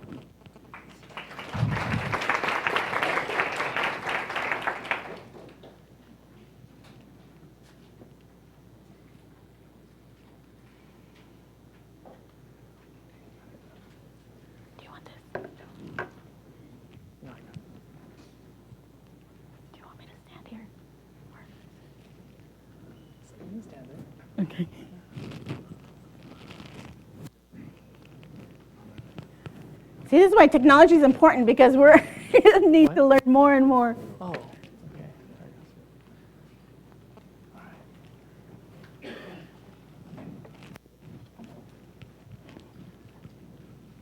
How's everyone doing today? Good? Okay. Can you all hear me in the back? All right. My name is Tim Ewan. I'm an assistant professor of instructional technology here at UTSA. And today I will be talking to you about robotics clubs.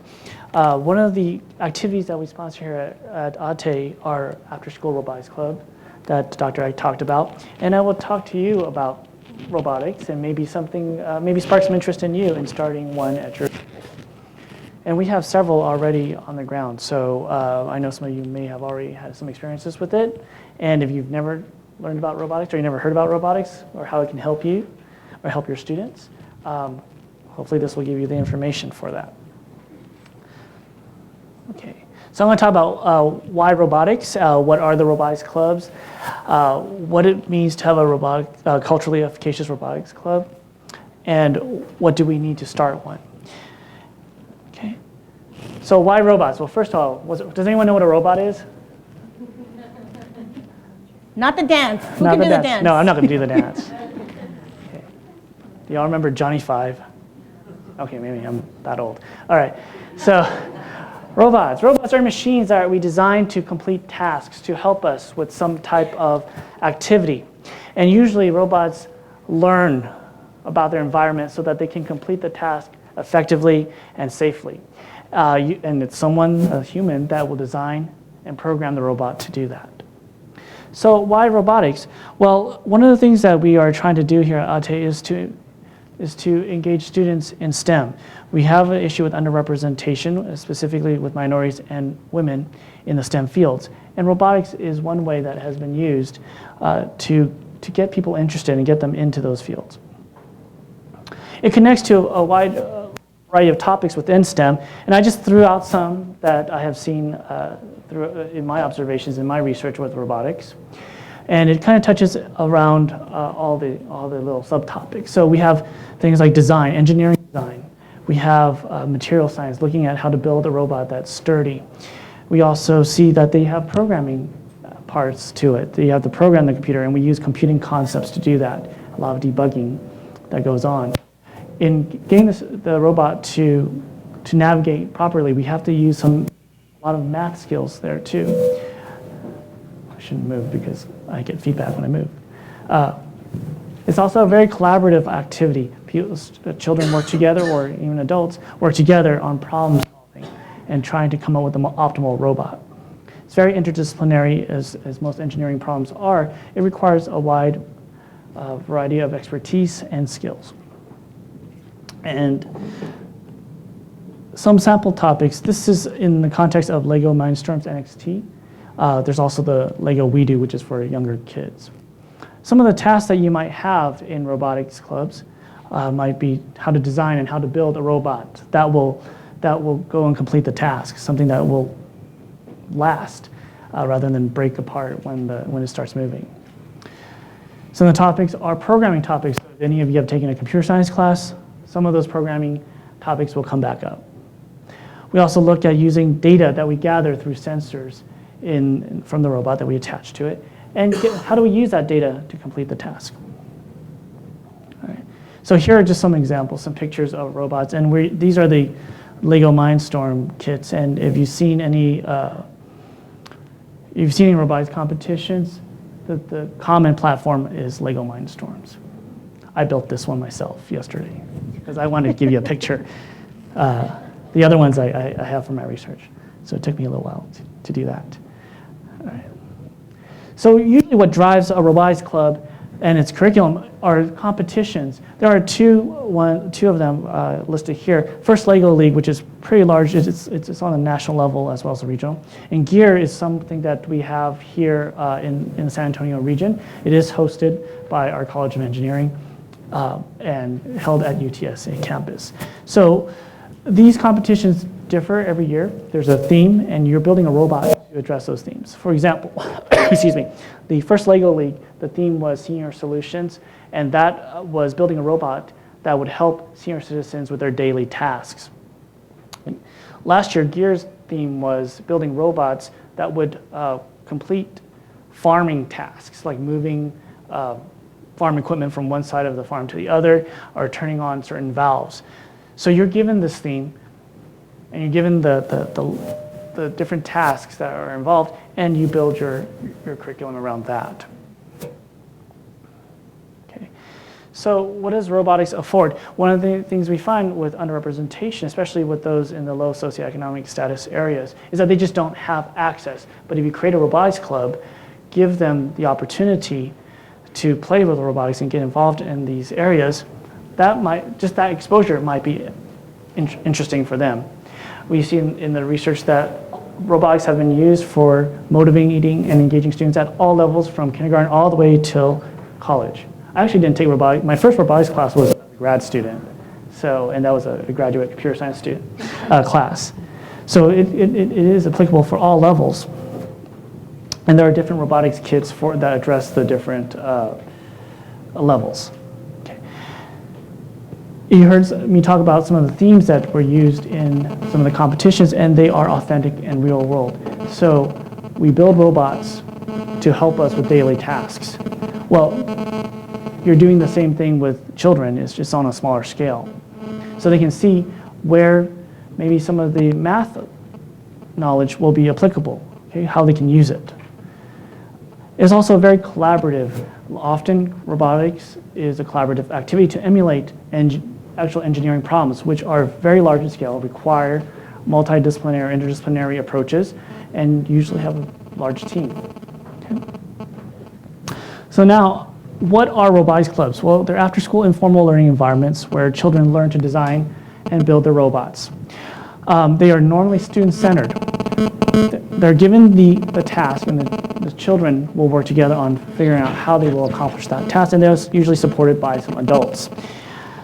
This is in the context also of the robotics clubs that we have started. So we have teacher facilitators, like for example, you would be the sponsors, and we would have mentors that we would give children, or we would give every club. They are working towards participating in robotics competition, so that is the driving force. Okay. So what we have done at ATE is to start robotics clubs throughout San Antonio. We have several that we started this year, or this academic year, and they all follow a very similar design to what you heard about La Clase Mágica. Okay. It is based on 3 components: awareness of children's language and culture, the use of manipulatives and technology, and mentoring. So what we have done is, I'm sorry, just every time I move, there's like more feedback. The mentoring is a very important aspect. We're getting undergraduate students from UTSA to become mentors and role models for the children. So they have people that they see in those fields who are studying to be some STEM major, as well as we also have education majors who are, for example, bicultural or bilingual teacher candidates. People from San Antonio that will be their mentors through this challenge. Okay. The use of manipulatives and technology comes from the robotics, and it helps support their learning of STEM concepts. Okay. So what do we need to start a robotics club? I'm going to tell you about how we started the robotics club, and this is sort of like a roadmap for you if you wanted to start it, or if you wanted to be a part of our program here at ATE. Well, first is we need campus buy-in, a sustainability plan, and a mentoring system. So those are the 3 components we found that were very useful for us to start any club. Campus buy-in is important because these are after-school programs. They typically run for about once a week for a couple hours. Time varies. It might be 2.5, it might be 1.5 hours. There's also setup time and breakdown time. What is needed? It's school and district support because we are on the campus. We are on the campus after school. In some cases, you may need to arrange rides and snacks for the children. Okay. Teacher facilitators. So if you're interested in starting a club, most likely you'll be the one facilitating a campus representative. We need a computer lab or some open space. Actually, a space like this, maybe not as big as this room, but maybe half the size, is needed. And you can always put laptops in, or it could be in a computer lab.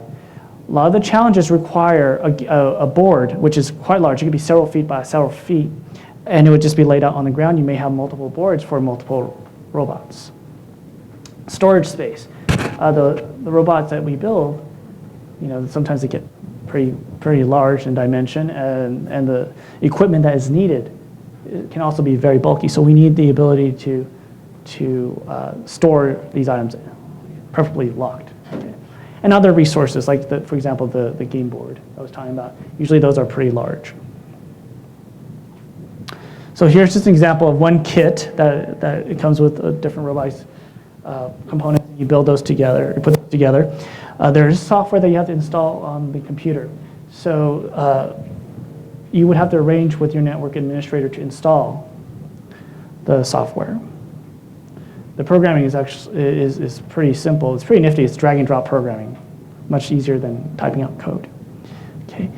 Also, what is needed is training. So what we do with the camps here at ATE, or the clubs that we do at ATE, we train the teachers, facilitators, and mentors, and they get it from one of these two vendors, TIER from Northwest Vista, and iTech, which is part of the UTSA College of Engineering. It's our STEM education center here. Sustainability plan is needed because these robotics clubs require continual funding. Okay, it does cost money to participate in the clubs. Equipment. One of the jokes is that if you have robotics club here in this room, for the rest of the life of this room, you're going to find a Lego piece. Those Lego pieces do get lost. They get broken. The motors get worn out. So you have to continually replace it. And also, additional training sometimes is needed for the teachers or the mentors. So as a type of additional training, or maybe they want to do something that's more specific, that's not covered by the general training. What we have asked for the clubs that we have started is a 3-year plan to know how we will continue the funding of that club. The way we have set up our mentors is that they are undergraduate students from a variety of fields. We think that this is a very important piece. These are not just mentors, but they're also role models. And they're coming from engineering. The majority of them are coming from our engineering programs at UTSA. We're hoping to get more education majors, and we have some from the sciences. Okay, so currently in our first year, we have about 6 elementary schools, and that number actually changes because we keep getting more people interested. 2 middle schools, 6 elementary schools. We have over 45 children, and the way that we have set it up is that usually it's up to the principal or the teacher facilitators to select which children are going to be participating. And we have approximately 27 mentors that come from UTSA. All right. And so you might be interested in starting your own club if you have any questions of how to start one, or maybe you want to start one as part of ATE. Then I would encourage you to contact one of us. Dr. Eck and I are the coordinators, overseers of the entire program, but we also have 2 excellent specialists that can help you with the fine details about it. Shannon is in charge of getting the mentors. That's what we've been helping her with. And Maria Elena, I guess, will help with the on-the-ground type of assistance. Okay? So hopefully I've given you some information of how we can start one. And if you are interested in starting a robotics club on your campus, please contact us, and we will be here to help you. Yes, sir. What would be the average cost? Do you remember the number? I will have to look because it's the kit. So usually you have about 3 to 4 children per kit. And I forget how much it costs, but you have to buy the kit. The competition fees range depending, I don't have an exact number for you. It's something that I can look into for you. Yeah.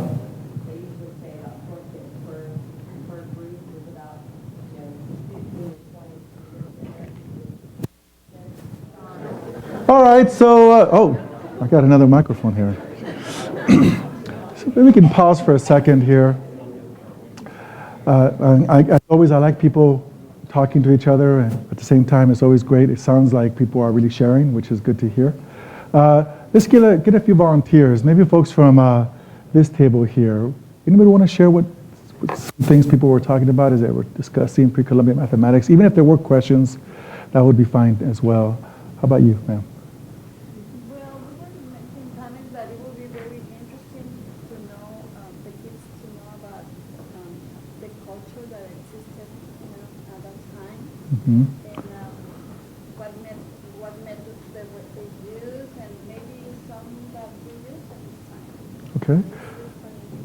So it'd be good to know some of the methods that were used in the past in terms of mathematics and some of the present. Mm-hmm. Great. Are you guys mathematics teachers at all? Huh? You are. What did you guys share about? I'm embarrassed to say that I only know that our civilizations did amazing things in mathematics, but I don't know if pre-Columbian refers to one of them or more of them. Okay. And I'm certain it would be a great historical and cultural investigation to find out more about it. That's right. So it's pre-Columbian is sort of a generic term that could signal many civilizations, maybe not one in particular.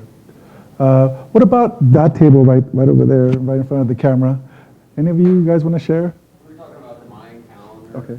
And that they had, they had established their own monetary system and such. And that was the Egyptians from zero, right? I'm not mad. But historically, they've done some things that were the approach of the Europeans. Okay. Sounds like we're talking about social studies or history here, right? Not just mathematics anymore. That sounds great. What about that table right there in front of the entrance? Any of you want to share?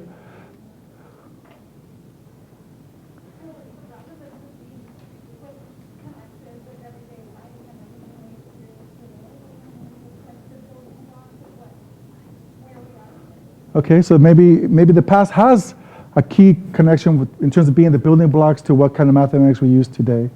And people tend to refer to what we use today as Western kinds of mathematic models. This sounds really good. I encourage you to continue discussing this. I'm sure it's an enticing topic of conversation after break into tomorrow.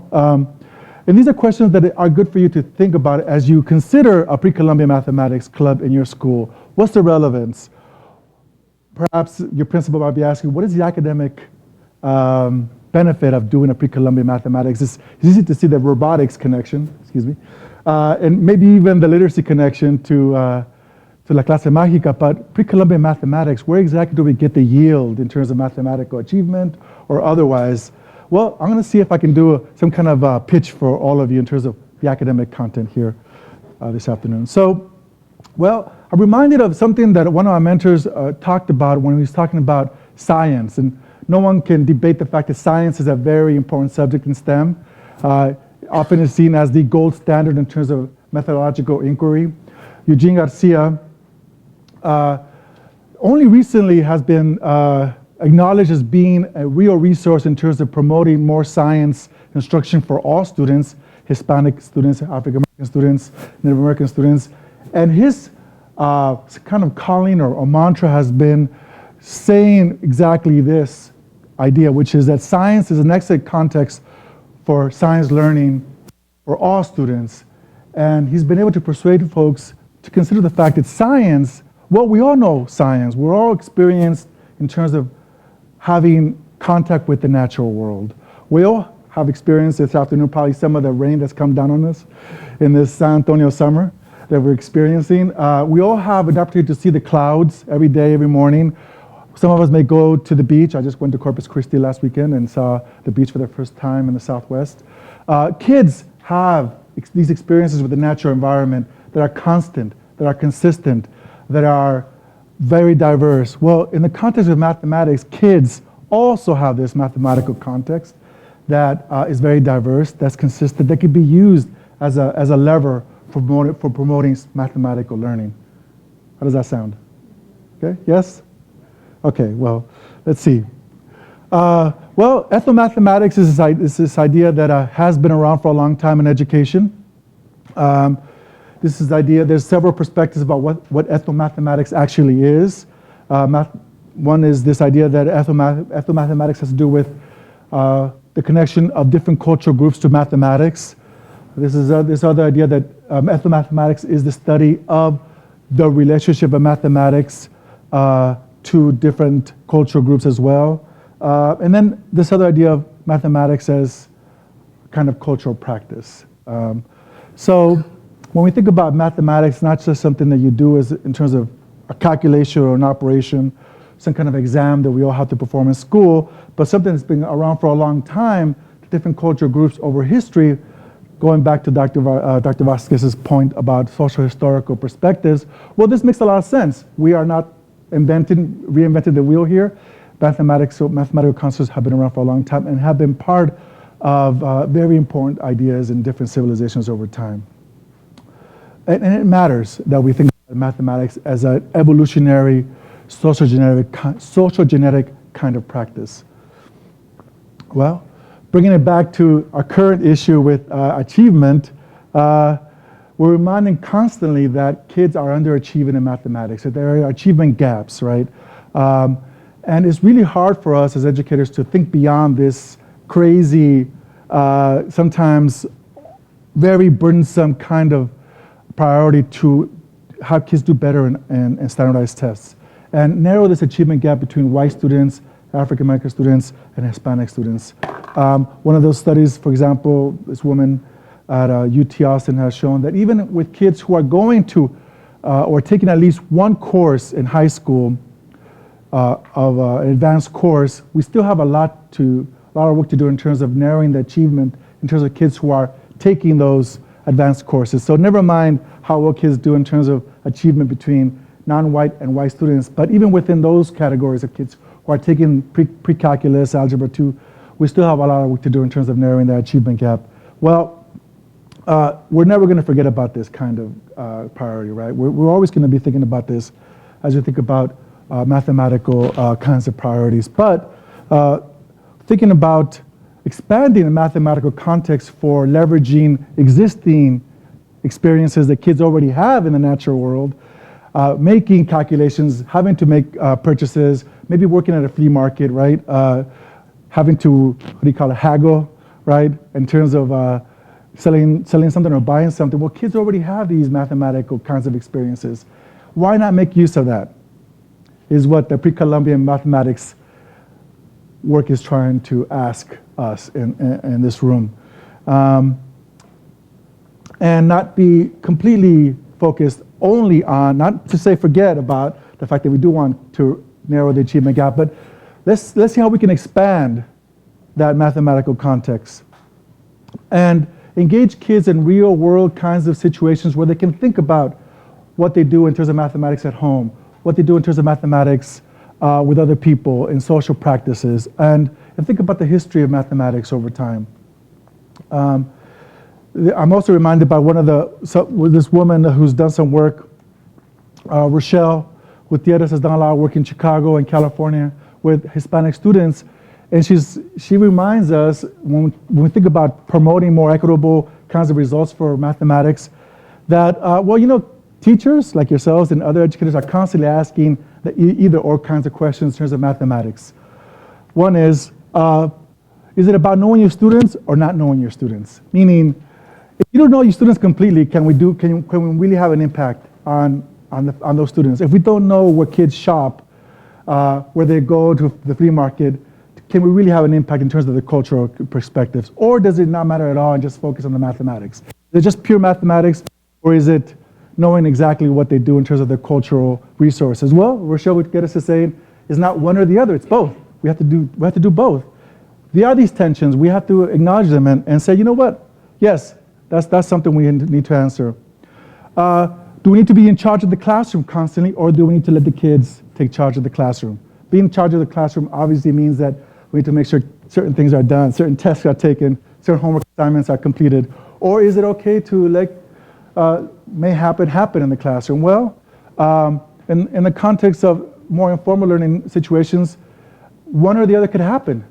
We can really have kids drive mathematical learning. Both could happen at the same time. And is it always teaching about mathematics, or is it not teaching about mathematics? Do we always have to be constantly teaching sort of what is expected as the canonical context? I have about a minute left, thank you. And well, Gutierrez says no, we could do both. We have a few local examples. Some folks here at San Antonio have done some of this work already, early work. Nadia Al-Ghassim has done some initial work with some students, and she's engaged students in doing some of these activities in terms of pre-Columbian mathematics, looking at numerology, looking at the Nepo-Waltzitzin, pre-Columbian abacus, and the Mayan diamond. And I encourage you to go to the Ate website and look at some of these artifacts up. These are some of the things that some of these students, in this one example that is being done only in San Antonio that we want to expand on, do. They are constructing ways of using different kinds of tools that are having to do with, well, like I said, the Nepo-Waltzitzin or the numerology, but they're making presentations about these kinds of pre-Columbian tools and concepts. And some of the work that Nadia has done with these students has been, I think, rich. And my interpretation of this work is that it's really flexible. Kids can really engage in pre-Columbian mathematics concepts if you allow them to sort of ask questions. Where does a certain mathematical concept comes from? How can we find out? What are the connections to current mathematical ideas? These are some other, there's several resources. We as out there, we are committed to provide you resources to get some of this work done and get it off the ground. We're going to have presenters tomorrow and the following day on showing you how to do this. And this is the sort of the last slide I want to show you this afternoon. There are several sessions during this Ate conference that will hopefully give you more information about how to get a pre-Columbian mathematics club started. Everardo Lara Gonzalez will be giving a session tomorrow morning, and then we'll be giving a follow-up session Thursday afternoon. On Friday, we're going to be having a session on how to get resources like iPads perhaps, or other kinds of materials for something like this. And we're really open. We really want to hear your proposals for engaging in this kind of after-school club, given that we're really trying to get off the ground right now. So that's it. That's the kind of information I wanted to share with you. And if you want to learn more about it, please contact Maria Elena Rodriguez, also, who's on the back, waving your hand, or you can also email me. All right? Thank you very much. I believe we have questions. We have time for questions right now.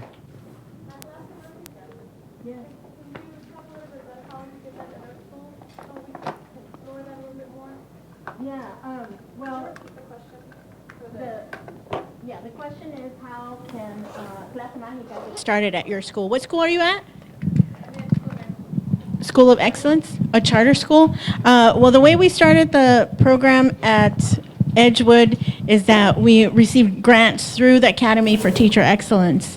So, but there are other schools who are also writing the Clase Mágica into that curriculum for their charter school, starting that up in that way. And then if there's any way that the school could fund, for example, a set of iPads for the children. And right now, our Clase Mágica at Las Palmas is bilingual, bicultural, and so those children work with the bilingual teacher candidates here at UTSA, but we are also looking at future models that will work with, the generalists here who might have an ESL specialization, the undergraduates, to have that mentoring component. And we've been developing these materials for La Clase Mágica, the activities, the task card, the maze, and that is something that we can share with other schools. So really it would be the iPads, technology that I think is probably the biggest expense. And Dr. Fraga is here. I don't know if she wants to talk a little bit about the expense if a school wanted to start a Clase Mágica. Well, I mean, like Dr. said, the Clase Mágica was started with the grant we got from the Department of Education.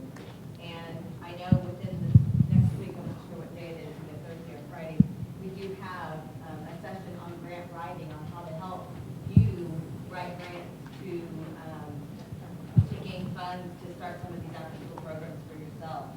I highly encourage you to attend one of those sessions. There are grants out there anywhere from $50,000 to $5,000 for teachers alone, just for your classroom or for your school. But again, that's how we started with a grant on helping to support the purchasing of these iPads and the technology that we needed. Another thing that I do know is a lot of school districts now do have mobile device carts or other mobile devices that they're being put on each of the campuses, and it's just a matter of contacting district personnel to see how those devices can be brought to your campus. Another thing is that bring your own device. I'm not sure if your campus or your district is participating in that, but it's allowing kids to bring their own devices to school, so then the expense doesn't fall on you as a teacher or the school, but they're already bringing the devices that they own from home to the campus. And of course, there's a whole other line of questions and policies and procedures about all that stuff. But those are things that the school districts would help you to facilitate if that's something that they're willing to do. Dr. Fraga, I just wanted to emphasize, Yes, yeah, it is please Friday contact. morning. That's it. Good, thank you. It is Friday morning. Yes, we've had visitors come to Edgewood. It'll start up in the fall. I don't know the exact date. It'll be sometime in September. It's usually Tuesdays from 3 to 5:30 p.m. So yeah, you can contact me or Dr. Fraga, Ate, and get more information about that. And that's open to other people who may be interested also. Yes. Yeah. How can an undergrad be volunteer for robotics? I know we talked about it with our Yes. Yes. Awesome. I can get like people from Bethel and what about people? Yeah. So Shannon, there's Shannon. You would ask her. She has been, yes. She has this T-shirt that says, what was it? What does it say on your T-shirt? Oh, I don't have it actually. Oh. It's been asking my teacher for iPad. Yeah. So yeah, but she would be the person to contact. Yeah, I came to Yeah. one of the meetings about services that we have. Mhm. And really that's the first. You can just email me and then we can talk more one-on-one. So a lot of it, what I do is I have to look at your availability when the schools are meeting and try to find something that works for you. Can I add something? Yes. We talked yesterday about engaging kids and getting kids excited about stuff. Any one of these areas, it would be an answer to, apathy. And kids get very excited in these informal learning kind of situations. We've helped schools with funding for robotics. This year, we're moving more, this coming year, we're going to move more into the pre-Columbian math. And as Dr. Fraga said, there are grants out there, and your school districts also have curriculum people that would know more about where some of that funding might be. Your grant writing people would also have information, but if you're not willing to depend on them, come to the sessions where we do a little bit on grant writing, learn some basics, and then even if you're not interested in pre-Columbian, but you want to do another kind of after-school stuff, we can provide some of that guidance. And our Moodle that we're developing with resources and information would be someplace that you could go to for resources, and you're not out there alone, and you could, also participate in our forums to talk to other people who are doing after-school stuff.